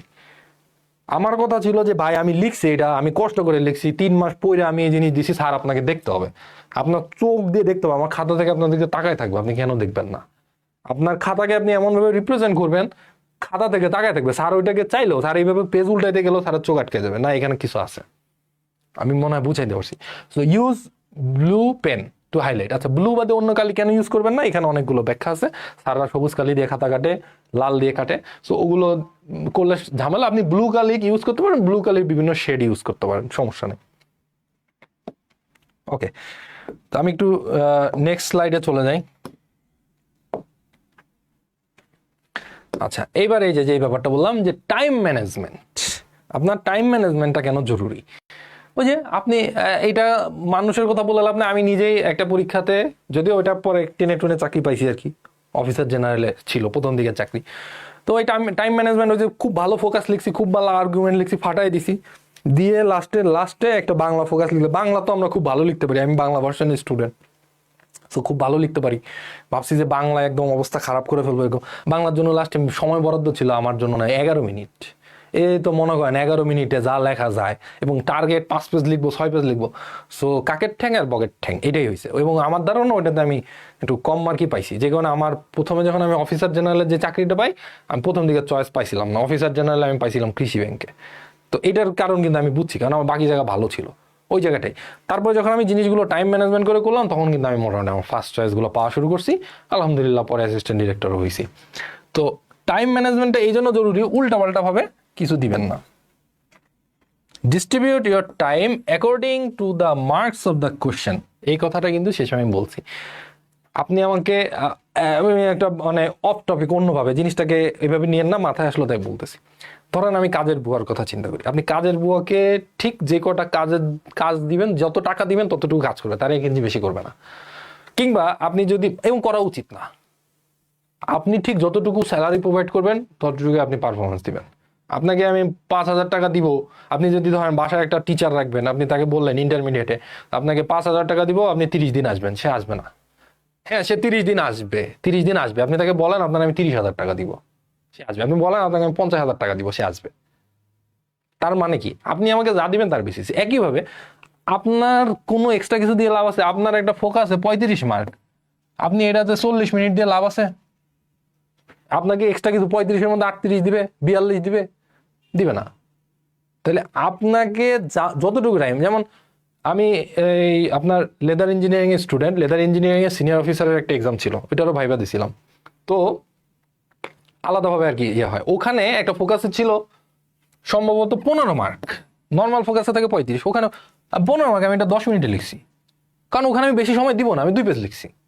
আমাকে যা মার্ক দিবেন আমি সেভাবে লিখবো। তাহলে আপনাকে যেটুকু মার্ক বরাদ্দ করবে সেইটুকুই আপনি লিখবেন। Distribute your time according to the marks of the question. আপনার কোশ্চেনের যে মার্ক থাকবে সেই অনুযায়ী টাইম। 5টা ম্যাথে আপনাকে 30 মিনিট দেয়, ওইটুকুই সময় দিবেন। 30 মিনিট মানে 5টা ম্যাথের জন্য আপনি কখনোই 40 মিনিট 45 মিনিট নিতে পারবেন না। যদি নেন আপনার পরীক্ষা খারাপ হয়ে যাবে। যতটুকু আমাকে যদি 5টা ম্যাথে 30 দিচ্ছে, আর ধরেন আমাকে ট্রান্সলেশনে 40 দিচ্ছে, আমি ট্রান্সলেশন করবো, ট্রান্সলেশনে 10 মিনিট আমি করবো না, ট্রান্সলেশনে আমি 40 মিনিট, আমি ওখানে 30 মিনিট দিব। তাইলে আপনার যেখানে মার্ক বেশি, যেটা আমাকে মার্ক দিবে, আমাকে চাকরি পেতে হেল্প করবে, আমি সেখানে এফোর্ট বেশি দিব। তাহলে distribute your time according to the marks of the question. Try to give 20 to 25 minutes for a 35 mark question. আচ্ছা, এখানে আমি সবগুলো কোশ্চেনের কথা বলি নাই, এটাতে আমি বোঝাইছি যে একটা 35 মার্কের কোশ্চেন যদি থাকে, সেটাতে আপনি 20 থেকে 25 মিনিট দিতে পারেন। তাহলে যদি প্যাসেজে 30 মার্ক থাকে, অনেকেই প্যাসেজ দ্রুত করতে যান, ভাই এটাও তো আপনাকে 30 মার্কই দিচ্ছে, ম্যাথও আপনাকে 30 মার্ক দিচ্ছে, আপনি ম্যাথে 40 মিনিট দিবেন, প্যাসেজ আপনি 12 মিনিটে করবেন কেন? ম্যাথ কি আপনাকে 40 মিনিট দিলে 30-এর বেশি দিবে, আর এটা কি 12 মিনিট দিলে 30-এর কম দিবে? আপনি যদি ভালো করতে পারেন এখানেও আপনি 25 থেকে 26 পাবেন। আমি আমার অ্যাসিস্ট্যান্ট ডিরেক্টরের খাতা দেখার সুযোগ পাইছিলাম ওই যে যখন আপনার ভাইবার সময় ডাকে ওখানে, এবং আমাদের ব্যাচের আরো কয়েকজনকেও আমি দেখছি তাদের এখানে আপনাকে এক একটা কোশ্চেনে 5 মার্ক করে থাকলে 4 পর্যন্ত দেয়, 4.5 পর্যন্ত দেয়। ম্যাথের সমান মার্ক, আপনি কেন ওখানে সময় দিবেন না? আপনাকে যেখানে মার্ক দিবে সেখানে আপনি সময় দিবেন। তাই distribute your time according to the mark of the question and try to give 20 to 25 minutes for a 35 mark question.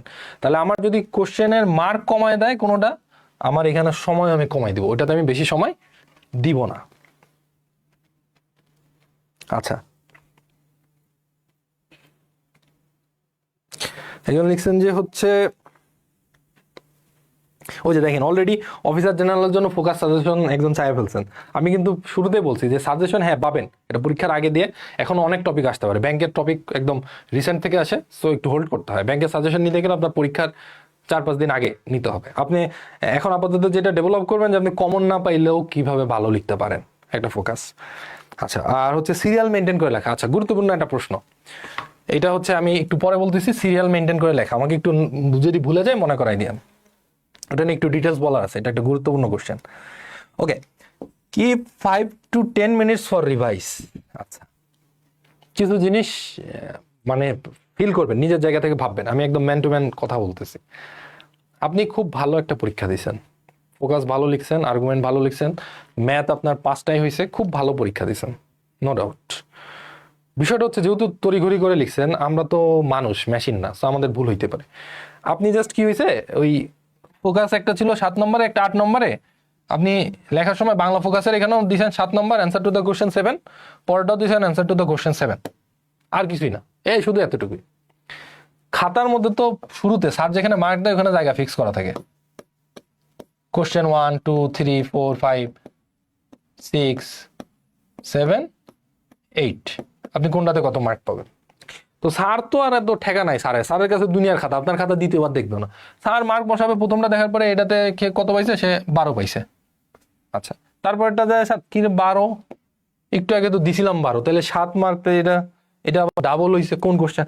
এত সময় নাই স্যারের দেখা দিচ্ছেন, গেল আপনার পুরো একটা মার্ক শেষ হয়ে যাবে, 20-25 মার্ক শেষ হয়ে যাবে। আপনি অনেক ভালো পরীক্ষা দিয়ে দেখেন, অনেকে বলে তো ভালো পরীক্ষা দিছি, তারপর কি হয়েছে, স্যারটা খুব খারাপ, আমি কনফার্ম, ভাই কিছু না কিছু হয়েছে খাতায়, ভাগ্য একটা ব্যাপার, আমি সেটা মানে ডিনাই করতেছি না, কিন্তু এরকম কিছু ব্যাপার থাকে আমাদের খাতায়। আপনি যখন পরে অনেক দেখবেন, আপনি নিজে লিখছেন অনেক ভালো লাগছে, পরে যখন স্কুল কলেজে যখন খাতা দেখে তো নিজে দেখলে দেখবেন কিছু বানান ভুল পাইতেন, কিছু পাইতেন, তো এই ভুলগুলো হয়। তো সব ভুল তো আপনি ধরতে পারবেন না পুরো খাতা, কিন্তু যেগুলো এই যে যেমন বললাম যে কোশ্চেনের মার্কগুলো ঠিক আছে কিনা, আপনি যেগুলো কোটেশন দিচ্ছেন এগুলো হয়তো তাড়াতাড়ি লেখার সময় কালার দিতে পারেন নাই, একটু কালার পেন ইউজ ঠিক আছে কিনা, চোখে ধরার মতো যে ভুলগুলা এগুলো একটু কারেকশন করেন। কারণ স্যারও তো একেবারে এইভাবে পড়বে না, স্যারও একটু টেনে খাতা দেখবে, তাহলে স্যার যখন টেনে খাতা দেখবে স্যারের চোখে যেন ওই ভুলগুলো না ধরা পড়ে। তা আপনি একটু দেখলে আপনিও বুঝবেন, একটু 5টা মিনিট সময় দেন। আপনার যদি 120 মিনিটের পরীক্ষা হয়, ভাই আপনাকে কেন 122 মিনিট লিখতে হবে আমার এটা বুঝান। আমি এমন অনেক মানুষকে দেখছি পরীক্ষা হয়েছে, স্যার খাতা টানতেছে, স্যার একটু পিছনেরটা নিয়ে আসেন, স্যার একটু পিছনেরটা নিয়ে আসেন, আপনাকে কেন ওই লাস্ট মোমেন্ট পর্যন্ত লিখতে হবে, মানে জীবনের সব আপনার ওখানে দিয়ে দিতে হবে লাস্ট মোমেন্ট পর্যন্ত কেন?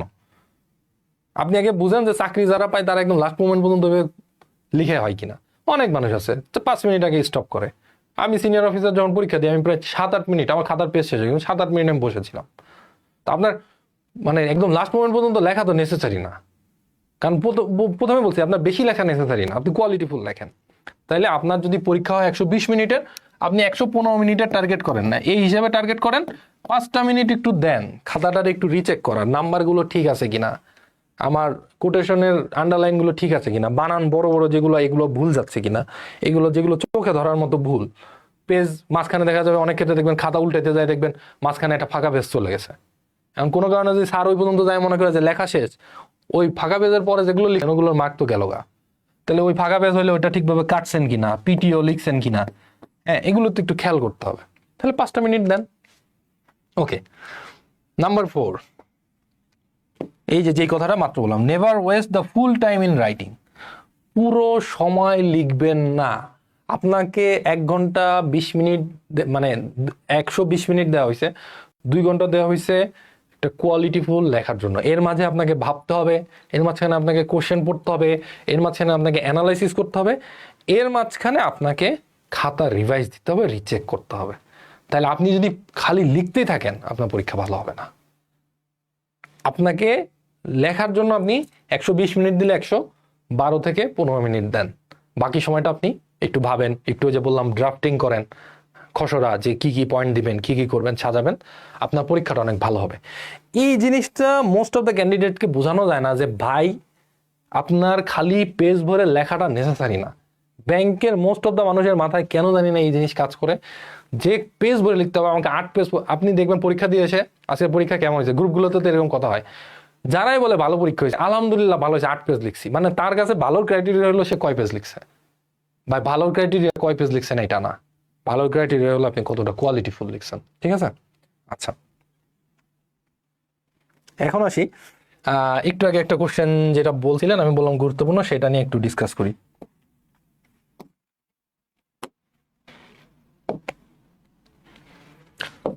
আচ্ছা, তো সেটা নিয়ে ডিসকাস করা বলতে আমাকে একজন বললেন যে সিকোয়েন্সে লিখতে হবে কিনা। আচ্ছা, সিকোয়েন্সে লিখতে হইলে সমস্যা কি, সিকোয়েন্সে না লিখতে হইলে সমস্যা কি?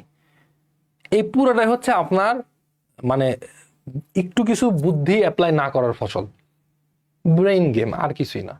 আপনাকে সিকোয়েন্সে লিখতে বললো যা, না লিখতে বললো তা। আমি লাইফে যতগুলো ব্যাংকের পরীক্ষা দিছি সবগুলোতে তো মানে সিকোয়েন্সে না ছাড়া লিখতে হবে এরকম পাই নাই। কিছু পাইছি সিকোয়েন্সে লিখতে হবে, কিছু সিকোয়েন্স ছাড়া লিখতে হবে। আমার কোনোটাতেই কোনো এফেক্ট করে নাই। কোশ্চেন কেন এফেক্ট করে নাই? অনেক স্টুডেন্টের পরীক্ষা খারাপ হয়, দেখবেন এসে গালাগালি দিবে, বিআইবিএম, বাংলাদেশ ব্যাংক, কেন আমাকে সিকোয়েন্সে লিখতে হবে? তারা একটা কোয়ালিটিফুল অফিসার চাচ্ছে, আমি ভালো দিতে পারি কিনা এইটা হলো কথা, কেন আমাকে সিকোয়েন্সে লিখতে হবে? আমাকে বেঁধে দিচ্ছে, হ্যান করতেছে, ত্যান করতেছে, এইরকম অভিযোগ ফেসবুক ভর্তি। বিষয়টা হলো সিকোয়েন্সে লিখতে বলে এই জন্য স্যারদের খাতা দেখতে সুবিধা হয়, কারণ এই আপনারাই যদি একটা রেজাল্ট দিতে 9 মাস লাগে, 10 মাস লাগে, চেঁচামেচি শুরু করবেন, তাহলে স্যারদের খাতা দেখতে, খাতা তো 2 জন দেখে, খাতা দেখতে সুবিধা হয়, নাম্বার বসাইতে সুবিধা হয়। তো এই জন্য স্যাররা বলে সিকোয়েন্সে লিখতে। তা আপনাকে সিকোয়েন্সে লিখতে বললে সমস্যাটা কই, এটা আগে আমার বলেন। ধরেন 1 নম্বরে ফোকাস আছে, কারণ আপনার কথা হলো ভাই আমি তো প্রথমে ম্যাথ করতে চাইছি, আমি 1 নম্বরে ফোকাস লিখলে আমার ভালো হবে না। তা আপনি 1 নম্বরে ফোকাস লিখেন না, কিন্তু কথা হলো সিকোয়েন্সে লিখলে সমস্যা কি? এটা একটু বুদ্ধির ব্যাপার, আমি বুদ্ধিটা শিখাই দেই। দেখেন বুদ্ধিটা কেমন। ধরেন আপনার খাতা, এটা হলো পেজ নাম্বার 1, আমি একটু বলি, এটা পেজ নাম্বার 2, এটা পেজ নাম্বার 3, এরকম ধরেন আছে, এটা পেজ নাম্বার 4, এটা পেজ নাম্বার 5। আচ্ছা, আপনার কোশ্চেনের 1 নম্বরে আছে ধরেন ফোকাস, ধরে নেন 1 নম্বরে আছে ফোকাস, 2 নম্বরে ধরেন আছে আর্গুমেন্ট, 3 নম্বরে ধরেন আছে ম্যাথ, আর 4 নম্বরে ধরেন আছে জিকে। আচ্ছা, এখন আপনি প্রথমে জিকে ধরতে যাচ্ছেন কিংবা ম্যাথ ধরতে যাচ্ছেন, কোনো সমস্যা নেই, আপনি প্রথমে জিকেই ধরেন, প্রথমে ম্যাথই ধরেন, খালি একটু টেকনিকটা চেঞ্জ করেন। আপনি ফোকাস কয় পেজ লিখবেন এটা বাড়ি থেকে ঠিক করে গেছেন না? আপনাকে তো আমি বলে দিলাম 35 মার্কের জন্য কতটুকু লিখবেন, প্র্যাকটিস করে। পরীক্ষার হলে যায় তো আর প্র্যাকটিস করবেন না। পরীক্ষার হল মানে কি? আপনি প্রিপেয়ার্ড। বাংলাদেশ ক্রিকেট টিমের মতো ওই মানে মেইন মেসেজে ক্যাচ মিস করে বলবেন যে আমরা শিখতেছি, ওটা শিখার জায়গা না, ওটা ডেলিভার করার জায়গা। প্র্যাকটিস করবেন হলো পরীক্ষার আগে যে দিবেন, মডেল টেস্ট দিবেন বা কিছু, ওখানে প্র্যাকটিস করবেন। আপনি তো বুঝবেন যে আপনি কয় পেজ লিখতে পারেন 20 মিনিটে, 22 মিনিটে। আপনি জানেন আপনি ফোকাস লিখবেন কয় পেজ, 3 পেজ না 4 পেজ না 5 পেজ, আপনি জানেন। আপনি যেহেতু জানেন যে আপনি 4 পেজ লিখবেন, তাহলে আপনি 1 2 3 4 4টা পেজ ফাঁকা রাখেন, এইখানে যান। আচ্ছা, 4 পেজের পরে আর্গুমেন্ট আছে, ধরেন আপনি আর্গুমেন্ট আরো 3 পেজ লিখবেন, তা ফাঁকা রাখেন 5 6 7, হয়েছে? ফাঁকা রাখছি এই কটা পেজ। এরপরে আপনি ম্যাথ করবেন, তো করেন এই পেজ থেকে, 8 নম্বর পেজ থেকে আপনি ম্যাথ শুরু করেন। কে ঠেকাইতেছে আপনাকে?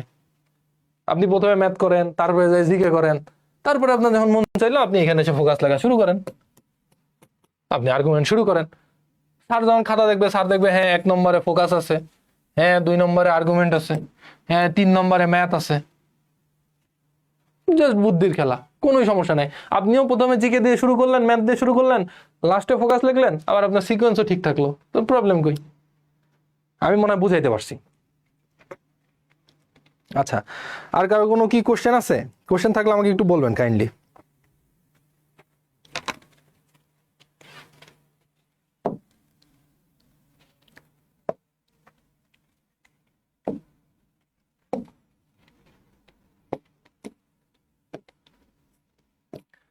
আচ্ছা, পরের জায়গাটায় যাই, পরের স্লাইডটাতে। সেটা হচ্ছে যে ইম্পর্টেন্ট সাজেশনস, আপনাদের জন্য কিছু ইম্পর্টেন্ট যে সাজেশনগুলো আছে সেই জায়গাটা আমি আসি। সেটা হচ্ছে যে প্রথম থেকে যেই কথাটা আমি বলে আসছি আপনাদেরকে, যে হচ্ছে focus on quality more than quantity. আপনার কোয়ালিটিটা গুরুত্বপূর্ণ, আপনার কোয়ান্টিটি গুরুত্বপূর্ণ না। আপনার কোয়ালিটি গুরুত্বপূর্ণ, কোয়ান্টিটি না। সবসময় মনে রাখবেন, আর্মি সৈনিকদেরকে যাদেরকে নিয়োগ দেয় তাদের হাইট অনেক বেশি চায়। আর্মি অফিসার যাদেরকে নিয়োগ দেয় তাদের হাইট কিন্তু সৈনিকদের মতো চায় না। What is the reason? Reason হচ্ছে আর্মি অফিসারের ক্ষেত্রে ইন্টেলিজেন্সটা গুরুত্বপূর্ণ more than height. Height necessary, যেহেতু এটা চলে, ইন্টেলিজেন্সটা গুরুত্বপূর্ণ। একইভাবে আপনার কাছে কোয়ান্টিটি গুরুত্বপূর্ণ, কোয়ান্টিটি, কিন্তু কোয়ান্টিটির থেকে আপনার কোয়ালিটিটা গুরুত্বপূর্ণ। আপনি আজাইরা পেজ ভরবেন না। এইটা মানে আপনি যদি বলেন আমার জায়গা থেকে ইনস্ট্রাকশন, যতগুলো মানুষকে আমি বলতে পারেন, আমি এক বাক্যে বলবো, আপনি আজাইরা একটা লাইনও দিবেন না। আপনি লেখেন, আপনি 5 পেজ না, আপনি 12 পেজ লেখেন, 12 পেজ কোয়ালিটিফুল লিখবেন। আপনি যদি কোয়ালিটি মেনটেন করে 12 পেজ লিখতে পারেন, লেখেন, আমার কোনো সমস্যা নাই। কিন্তু আপনি ওই মানে আগাছা ওয়েস্টফুল জিনিস দিয়ে দিয়ে আপনি লিখবেন, এটা করলে হবে না। যে আগাছা পরগাছা দিয়ে অ্যাভারেজ লেখা, ওই 9-10-এর বাচ্চা যা লেখে, অ্যাডভান্স ইংলিশ বইয়ে যেমন থাকে, পপি গাইডে যেমন থাকে, আর 9-10 আমরা যেমন পড়ে আসছি, এটার গুরুত্ব অপরিসীম, এই জিনিসটা যথাযথ ব্যবস্থা নিতে হবে, হ্যাঁ আমাদেরকে এই করতে হবে, এইগুলো অ্যাভারেজ কথা লিখবেন না।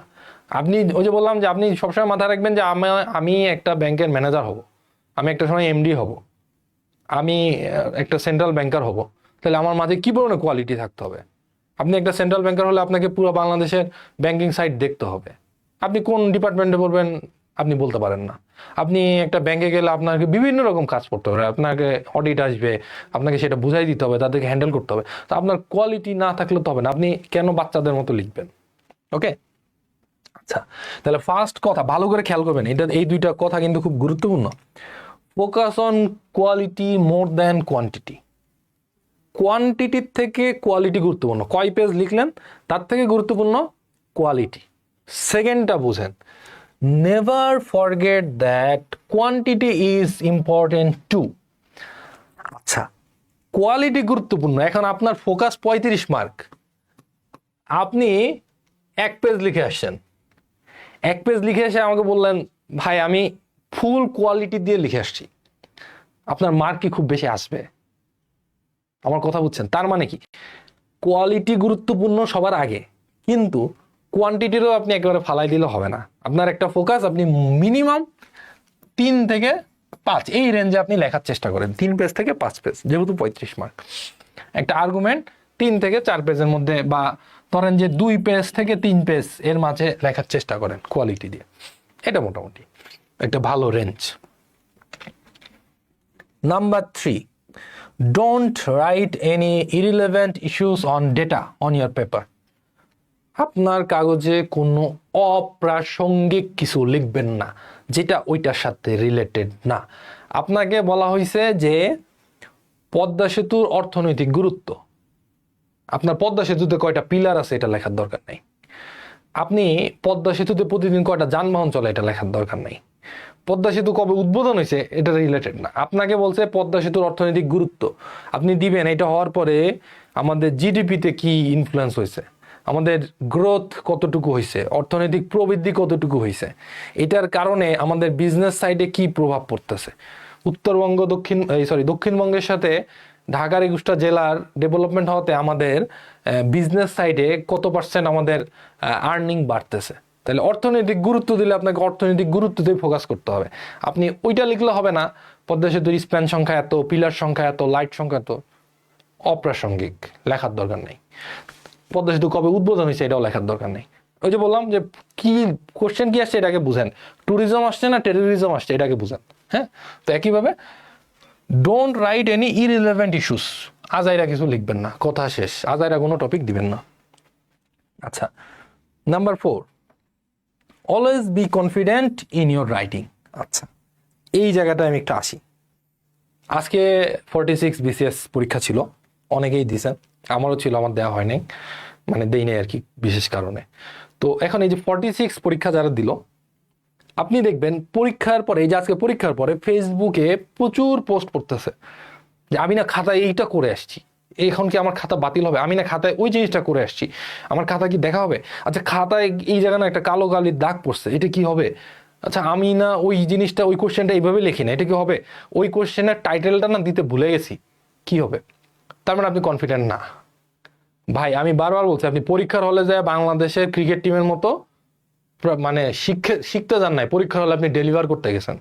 পরীক্ষার হলে কি কোশ্চেন আসবে এটা আপনি জানেন, কি কোশ্চেন আসবে যদি আপনি না জানেন, আনকমন আছে, তাও আপনাকে জানতে হবে। পরীক্ষা হলে আপনি কনফিডেন্টলি ওটা হ্যান্ডেল করতে হবে। আপনার খাতা আপনি দেখবেন না স্যার দেখবে, পাশের এটা আপনার খাতা ক্লাসরুমের মাঝে পড়া হবে না যে 5 জন মানুষ কি হাসাহাসি করলো, কি সমালোচনা করলো। আপনার খাতা আপনি দিবেন, আপনার কাছে যদি মনে হয় না এটা মানে একটা গুরুত্বপূর্ণ টপিক, একটা গুরুত্বপূর্ণ পয়েন্ট আমি দিব, কে কি ভাবলো না ভাবলো, সরকার হ্যান ত্যান এগুলো। আমি আমার ভাইবাতেও অনেক কনফিডেন্টলি অনেক কিছু বলছে, আমাকে অনেক ভাইবাতে জিজ্ঞেস করছে যে এখানে কি আপনি মনে করেন গভর্নমেন্টের ফল্ট আছে কিনা। আমার কাছে মনে হয়েছে গভর্নমেন্টের ফল্ট আছে। আমি তো ডিপ্লোম্যাট না, তো আমাকে তো ঘুরাই বাঁচা বলতে হবে না, না যদিও গভর্নমেন্টের এমন আছে। আমি বলছি ইয়েস স্যার, এখানে গভর্নমেন্টের ফল্ট আছে, গভর্নমেন্টের ফল্ট না থাকলে এটা হইতো না। তো এই যে আমার কাছে এটা রাইট মনে হয়েছে, আমি রাইট বলছি। তাহলে কিন্তু এবং আমি কনফিডেন্ট ছিলাম, আপনি আমাকে চাকরি না দিতে পারেন। তাহলে আপনার লেখার মধ্যে আপনার কনফিডেন্স থাকতে হবে। আপনি লিখে আসছেন, আপনি এসে বললেন ভাই সেই লিখছি, অসাধারণ লিখছি, দেখা গেল আপনি রিটেনই পাস করেন নাই। তাহলে এই কনফিডেন্ট, এই ওভার কনফিডেন্স তো লাভ নাই। আপনি মোটামুটি লিখবেন, আপনি কনফিডেন্ট থাকবেন হ্যাঁ আমি এটা চাকরি পাবো। কেন পাবো? বিকজ আমি জানি যে কেমন লিখলে কেমন মার্ক পাওয়া যায়।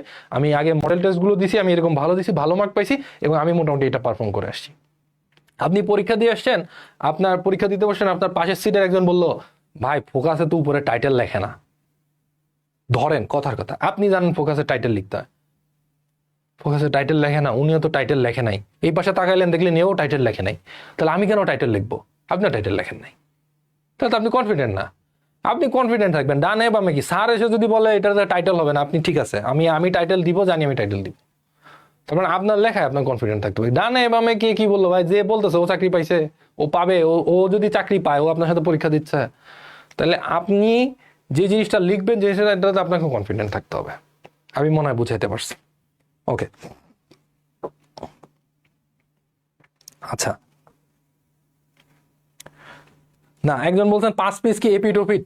ভাই 5 পেজ এপিট ওপিট? 5 পেজ মানে 10 পেজ বুঝাইলে তো অনেক লেখা, 10 পেজ আপনি লিখতে পারবেন না। 10 পেজ লিখতে গেলে আপনার লেখার ফন্ট হয়ে যাবে এই সেই হাতি সাইজের, এরকম বড় বড় লেখা হয়ে যাবে। বুঝাইতে পারছি? 10 পেজ ওইটা লিখলে কোয়ালিটি, আমি এপিট ওপিট মিলাই বলছি টোটাল 5 পেজ বা 4 পেজ। 5 পেজও বলি না আমি, ফোকাস আমি 4 থেকে 4.5 হলে আমার কাছে বেশি প্রিফারেবল মনে হয়। এটা টাইমের মধ্যেও শেষ করা যায়, ভালো লেখা যায়। আপনি পেজের হিসাব বাদ দেন, আপনাকে তো আমি বলেছি টাইম, আপনি চিন্তা করবেন 20 মিনিটে আপনি কত পেজ ভালোভাবে লিখতে পারেন, এটা হলো আপনার টাইম। আপনি ঘড়ি ধরে লিখবেন কয় পেজ হয়েছে এটা। আপনি 20 মিনিটে যদি 3 পেজ লিখতে পারেন ওকে, আপনি 20 মিনিটে যদি 8 পেজ লিখতে পারেন ওকে, কিন্তু কোয়ালিটিফুল লিখবেন, ঘড়ি ধরে লিখবেন। ওকে, আচ্ছা। এরপরে আর নেক্সট টপিকে আমি একটু যাই।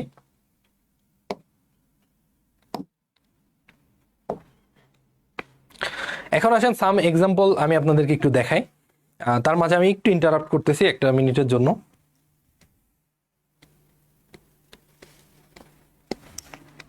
আচ্ছা, sorry for the interruption. Some example for representing data. আচ্ছা, এখন কথা হইতেছে যে এই যে বললাম টেবিল দিবেন, ডেটা দিবেন, চার্ট দিবেন। আমাদের অনেকে আছেন কিভাবে দিবেন এটাই জানেন না, যে টেবিল তো দিতে বলছে, টেবিল কেসে দুঙ্গা, কিভাবে দিব, এটা একটা আমাদের কাছে মনে হয় যে কিভাবে টেবিল দিব, কিভাবে ডেটা দিব, চার্ট দিব, এটা নিয়ে অনেকে কনফিউশনে থাকেন। তো এটা দোষের কিছু না।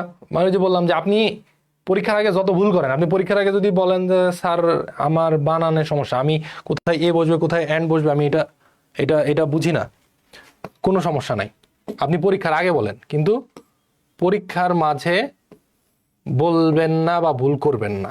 আমার কথা হইলো এইটা। আচ্ছা, তো পরীক্ষার আগে আপনার যা যা জানার আপনি জেনে নেন। আপনি জানেন না কিভাবে ডেটা রিপ্রেজেন্ট করতে হয়, কোনো সমস্যা নেই, আমি দেখাই দিচ্ছি, কিন্তু পরীক্ষাটা আপনি ভালোভাবে দিবেন, পরীক্ষার সময় কেউ শিখতে দেন না। আচ্ছা, সেটা হলো যে আমি কয়েকটা আপনাদেরকে দেখাই দিচ্ছি কি কি প্যাটার্নে আপনি ডেটা রিপ্রেজেন্ট করতে পারেন। দেখেন এইটা একটা প্যাটার্ন, আপনি একটা ইস্যু নিয়ে লিখতেছেন, এটা ব্রেন স্টর্ম জাস্ট লেখা। আপনি ধরেন একটা ইস্যু নিয়ে লিখতেছেন পলিউশন নিয়ে, তো পলিউশন নিয়ে আপনি এভারেজ এভাবে লিখে যাওয়া বা বর্তমান গভর্নমেন্টের সফলতা কিংবা ঐকমত্য কমিশনের সফলতা, আপনি এগুলোর এইভাবে এভারেজ না লিখে আপনি 2-4 লাইন লিখে আপনি যদি আসেন ঐকমত্য কমিশনের সফলতা, এখানে একটা কিছু দিলেন, এখানে একটা কিছু দিলেন, এখানে একটা কিছু দিলেন, এখানে পয়েন্ট আকারে দিলেন, এটা খাতা দেখতেও ভালো হবে, খাতার পেজও ফিল আপ হবে, স্যারেরও ভালো লাগবে। কারণ স্যারের এই হিবিজিবি পড়তে ভালো লাগবে না। এই কথাগুলো যদি আমি এক লাইনে লিখি, ধরেন ক্রিয়েটিভ আইডিয়া, ব্রাইট আইডিয়া, এই আপনি পড়বেন না, এটা এক পলক আপনি দেখেন আপনি মোটামুটি আপনার সব পড়া হয়ে গেছে টার্মগুলো, ঠিক আছে? তাহলে আপনি এই প্যাটার্নে ডেটা রিপ্রেজেন্ট করতে পারেন। সেকেন্ডলি আপনি যেটা পারেন পাই চার্ট আকারে এইভাবে আপনি ডেটা রিপ্রেজেন্ট করতে পারেন, কত পার্সেন্ট কি হলো কি না হলো এইভাবে করতে পারেন। আপনার এত কালার তো দরকার নাই, কালার তো আপনার হাতে নাই। কালার না থাকলে আপনি যেটা করতে পারেন, আপনার কাছে তো খালি নীল কালারের পেন, ধরেন এরকম, তো আপনি একটা এরকম এরকম দেন, একটা এমন এমন দেন, একটা ক্রস ক্রস দেন, আপনি তারা বুঝাইতে পারলেই হইলো, ঠিক আছে? আর আপনি এইভাবে দেন, কোনো সমস্যা নেই, স্যার বুঝলেই হইলো যে এটা হলো এটাতে এত পার্সেন্ট, এটাতে এত পার্সেন্ট, ওইটাতে এত পার্সেন্ট, ঠিক আছে? আচ্ছা, নেক্সট পেজে যাই। আচ্ছা, এইভাবে আপনি দেখাইতে পারেন কোনটা কত পার্সেন্ট। ধরেন এটা হচ্ছে কি থেকে কত পার্সেন্ট আয় আসে, কথার কথা সেটা, তাহলে আমার রেন্ট থেকে কত পার্সেন্ট আসে, ফোন থেকে কত পার্সেন্ট আসে, ক্লথ থেকে কত পার্সেন্ট আসে, এইভাবে। এই কথাগুলোকে আপনি এইভাবে দিলে যত সুন্দর চোখে ধরা পড়বে। আপনি এইভাবে না দিয়ে যদি এইভাবে লেখেন যে ফোন থেকে 7%, এটা থেকে এত পার্সেন্ট, এটা স্যারের চোখে ধরা পড়বে না। আমার কথা বুঝতে পারছেন? ওকে, নেক্সট আপনি এইভাবে বার চার্ট আকারে দিতে পারেন, বার প্যাটার্ন। এটা আমি খুব অ্যাপ্লাই করি, এটা আমার খুব পছন্দের একটা, আমি কিছু হলে এটা অ্যাপ্লাই করি। ধরেন আপনাকে জিডিপি নিয়ে লিখতে বলছে 2022-এ কত ছিল জিডিপি, 2023-এ কত ছিল, 2024-এ কত, 25-এ কত, আমি এটা ইউজ করি কারণ এটা আঁকানো খুব সহজ, দিতে সময় লাগে কম। এই যে ঘ্যাস ঘ্যাস করে দেখেন, এই যে 2024, এই ধরেন 2025,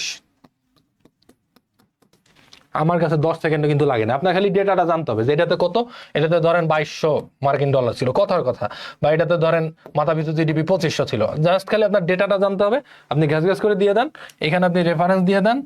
রেফারেন্স আপনি নিছেন কই থেকে, ধরেন দা বিজনেস স্ট্যান্ডার্ড থেকে নিছেন, বিজনেস স্ট্যান্ডার্ড, কিংবা ধরেন আপনি ফেসবুকের কোন একটা জায়গা থেকে নিছেন, তাহলে আপনি ওটা রেকমেন্ড করে দেন যে ডয়েচ ভেলের পেজ থেকে আমি দেখছি বা কিছু। এটা বেশ ইফেক্টিভ একটা। ওকে, নেক্সট আপনি এই প্যাটার্নে দেখাইতে পারেন তথ্য বা ডেটা, এইভাবে রিপ্রেজেন্ট করতে পারেন। আপনি চাইলে এইভাবে রিপ্রেজেন্ট করতে পারেন। হ্যাঁ, ওয়ার্কার্স, আইডিয়াল ওয়ার্কার্স কার কতটা আছে, গুগলে কয়টা আছে, অ্যাপেলে কয়টা আছে, এটাকে দেখানো হয়েছে। তো আপনি যে কোনো দেশের তথ্য ডেটা এইভাবে রিপ্রেজেন্ট করতে পারেন। তো আজকে বেসিক যে আলোচনাটা ছিল এটা এই পর্যন্ত। এখন এই যে টোটাল ওভারঅল যেই জিনিসটা আমি বললাম, যে আপনি টাইম কতটুকু দিবেন, সময় কিভাবে দিবেন, এবং হচ্ছে লেখাটা কেমন হবে, কোয়ালিটিফুল হবে কি কি না হবে, সামনের লেকচারগুলোতে আরও ডিটেলস আমি বলবো। আপনাদের কারো কোনো কোশ্চেন থাকলে আমাকে একটু কাইন্ডলি করবেন, আমি তাহলে খুব বেশি আর লেন্দি করব না, যেহেতু আজকে অনেকটা সময় আর কি কিছু যান্ত্রিক সমস্যার কারণে টেকনিক্যাল এরিয়ার জন্য গেছে, আপনাদেরও একটু সমস্যা হয়েছে, অনেক ধৈর্য নিয়ে বসে আছেন। তো প্রবলেমগুলো আপনাদের কোশ্চেনগুলো বললে আমি একটু অ্যান্সারগুলো করতাম।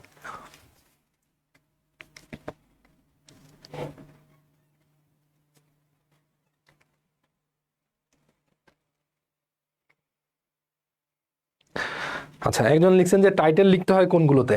টাইটেল হচ্ছে আপনি লিখবেন, ফোকাসে টাইটেল লিখবেন, আর আর্গুমেন্টের ক্ষেত্রে টাইটেল লেখা নেসেসারি না, আপনি অ্যান্সার টু দ্য কোশ্চেন নং এত দিয়ে লিখতে পারেন। ফোকাসের ক্ষেত্রেও টাইটেল লেখা ফরজ না। হ্যাঁ, আমি মানে টাইটেল লেখা ছাড়া ফোকাস লিখছি, তো টাইটেল লিখলে ভালো, স্যাররা একটু পছন্দ করে যেহেতু ওই টাইটেলটা দিচ্ছেন। আচ্ছা, আর হচ্ছে 23 সাল ভিত্তিক, 22 সালের গুলো শেষ হলে, 22 সালের ক্যাশ শেষ হলে 23 সালের এসও দিয়ে শুরু হবে। সো আশা করা যাচ্ছে এখন যেহেতু 22-এর ওজি চলে, মোটামুটি বছরের লাস্ট ধরেন ডিসেম্বরের দিকে কিংবা জানুয়ারি ফেব্রুয়ারি, এরকম ফেব্রুয়ারি মানে নির্বাচন এবং আমাদের দেশে তো অনেকগুলো পলিটিক্যাল জিনিস রিলেটেড, সো একটু আকপিস হয় আর কি। আপনি মোটামুটি এই বছরের শেষ থেকে ধরেন যে শুরু হওয়ার চান্সেস। আচ্ছা, আর কারো কোনো কি কোশ্চেন আছে? যদি আপনাদের কোশ্চেন না থাকে তাহলে আমি একটু শেষের দিকে যাইতে যাচ্ছি। একটু ক্লোজ করতে যাচ্ছিলাম। আপনাদের কারো কোনো কোশ্চেন থাকলে বলবেন। আচ্ছা, একজন বলছেন যে লিখতে পারি না নিজে থেকে। লিখতে না পারার কারণ হচ্ছে দুইটা। একটা হচ্ছে আপনি প্র্যাকটিস করেন নাই, 2 নম্বর হচ্ছে আপনি মানে খুব কম পড়ছেন। আপনাকে লিখতে গেলে বেশি পড়তে হবে। হুমায়ুন আহমেদের একটা কথা আছে, আপনি যদি এক পেজ মানে বই, একটা বই লিখতে চান, তাহলে আপনাকে অন্ততপক্ষে 100 বই পড়তে হবে। তাহলে আপনি একটা ভালো ফোকাস লিখতে গেলে আপনি কিছু ফোকাস আগে পড়েন, 50-60টা, কিভাবে মানুষ লেখে, কিভাবে পড়ে। আফটার দ্যাট প্র্যাকটিস করেন, ভুল যাবে। আমরা ইংলিশে কথা বলতে গেলে আমাদের অনেক আটকায়, খুবই ভালো কথা। কিন্তু আপনি চিন্তা করেন, যেই প্রবাসী সৌদি আরব বা অন্য দেশের বা যে কোনো প্রবাসী যে আমেরিকায় থাকে, সে যদি লেবারও হয়, সে আপনার চেয়ে ভালো ইংলিশ মোটামুটি ভালো না বললেও মোটামুটি সে ইংলিশ বলতে পারে। কিভাবে পারে? কারণ ওখানে ভুল বলতে বলতে সে বলতে বলতে শিখে। তো একইভাবে আপনি লিখতে পারেন না, লেখেন। আজকে ভুল যাবে 8টা, লিখতে লিখতে লিখতে লিখতে আপনার আসবে। আপনি লেখার পরিমাণ বাড়ায় দেন, ইফোর্ট বাড়ায় দেন।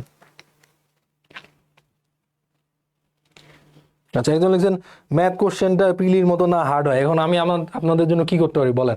পিলির মতো যেন হার্ড না হয়, প্লাকার্ড নিয়ে বাংলাদেশ ব্যাংকের সামনে দাঁড়াইতে পারি, এমন কিছু কোশ্চেন হার্ড হলে হবে। আপনার জন্য হার্ড, সবার জন্য হার্ড। ম্যাথে কোশ্চেন কঠিন হলে ম্যাথ, আমি যে আবার সেই ঘুরে ম্যাথের মধ্যে চলে গেছে। ম্যাথে আপনি 30-এর মধ্যে 2টা পান, বুঝলাম 10 পাইলেন ম্যাথে 30-এ। ফোকাস ভালো করেন। আপনার তো ফোকাস ফোকাস এই সাইডটা ভালো করলে তো আপনার চাকরি এমনি হচ্ছে রে ভাই। আপনি যদি ভালো ফোকাস ডেলিভার দিতে পারেন, আমি আমি আমি ধরলাম যে আপনি ফোকাসে ধরেন আহ, খুব বেশি না, আমি একদম ধরলাম যে আপনি 25 পাইলেন 2টা ফোকাসে, ফোকাস বাংলা, ফোকাস ইংলিশ, 25 পাইলেন। ওকে, আর্গুমেন্টটা আপনি ভালো, আর্গুমেন্টে কিন্তু 29-28 পর্যন্ত মার্ক উঠে, ঠিক আছে, যদি ভালো লেখেন। তা আমি সেটাও ধরলাম আপনি অ্যাভারেজে ধরেন 24 পাইলেন বা 25ই পাইলেন, ধরেন 25 পাইলেন। প্যাসেজ প্যাসেজও ধরেন আপনি প্যাসেজে একদম মিনিমাম 22 পাইলেন, মোটামুটি যদি ভালো লিখতে পারেন। ট্রান্সলেশন একটা ভালো মার্ক পাওয়া যায়, 8 পাইলেন। হ্যাঁ, আর আপনি জিকেতে ধরেন একটা অ্যাভারেজে আমি ধরলাম 18 বা 18 মতো পাইলেন। ম্যাথে আমি ধরলাম 6 মার্ক করে যদি হয়, ম্যাথের ধরেন আপনি 2টা 12 পাইলেন, ঠিক আছে। তো তাও আপনার মার্ক কত হয় আপনি দেখেন তো? 50, 75 আর 30, 105, 105 আর 30, 135, মোর দ্যান এনাফ চাকরি পাওয়ার জন্য। মোটামুটি কোশ্চেনের বেসিসে এরকম মার্ক যদি আপনি পান, ঠিক আছে, তাইলে এখানে যদি কেউ একটা ম্যাথ একটু ভালো দিতে পারে, বাড়াইতে পারে, ম্যাথে যদি 18 করতে পারে, তাইলে তো তার আরো বেশি এখানে মার্ক আসে। আমি আপনাদেরকে কি বললাম, ব্যাংকের ক্ষেত্রে তো সবচেয়ে বেশি কম্পিটিটিভ এক্সামটা হয় এডির ক্ষেত্রে, 100টা সিট বা 150টা সিট। সেখানে তো এরকম এক্সাম্পল আমি আপনাকে বললাম যে আছে, একটা ম্যাথ নিয়ে হয়েছে, 2টা ম্যাথ নিয়ে হয়েছে। তো একটা ম্যাথ 2টা ম্যাথ নিয়ে কিভাবে হয়েছে, তাদের কোয়ালিটিটা তাহলে চিন্তা করেন, লেখার কোয়ালিটি কত, তারা ওই সাইডে কত মার্ক পাইছে, বুঝাইতে পারছি? আর এটা আপনি প্রচুর পাবেন, 5টা ম্যাথ হয়েছে কিন্তু চাকরি হয় নাই, বিভিন্ন হয়েছে হয় নাই। আমি বুঝাইতে পারছি? তো এই জন্য এটাতে লেখায় ফোকাস করেন। ওকে, আশা করতেছি আর কারো কোনো কোশ্চেন নাই। তো তাইলে আমি আজকের মতো একটু শেষ করতে যাচ্ছি। তাইলে আপনাদের সাথে ইনশাল্লাহ নেক্সট কখনো দেখা হবে, নেক্সট ক্লাসে। তাহলে আমি আজকে এই পর্যন্তই রাখতেছি। সবাই ভালো থাকবেন, সুস্থ থাকবেন। ওকে।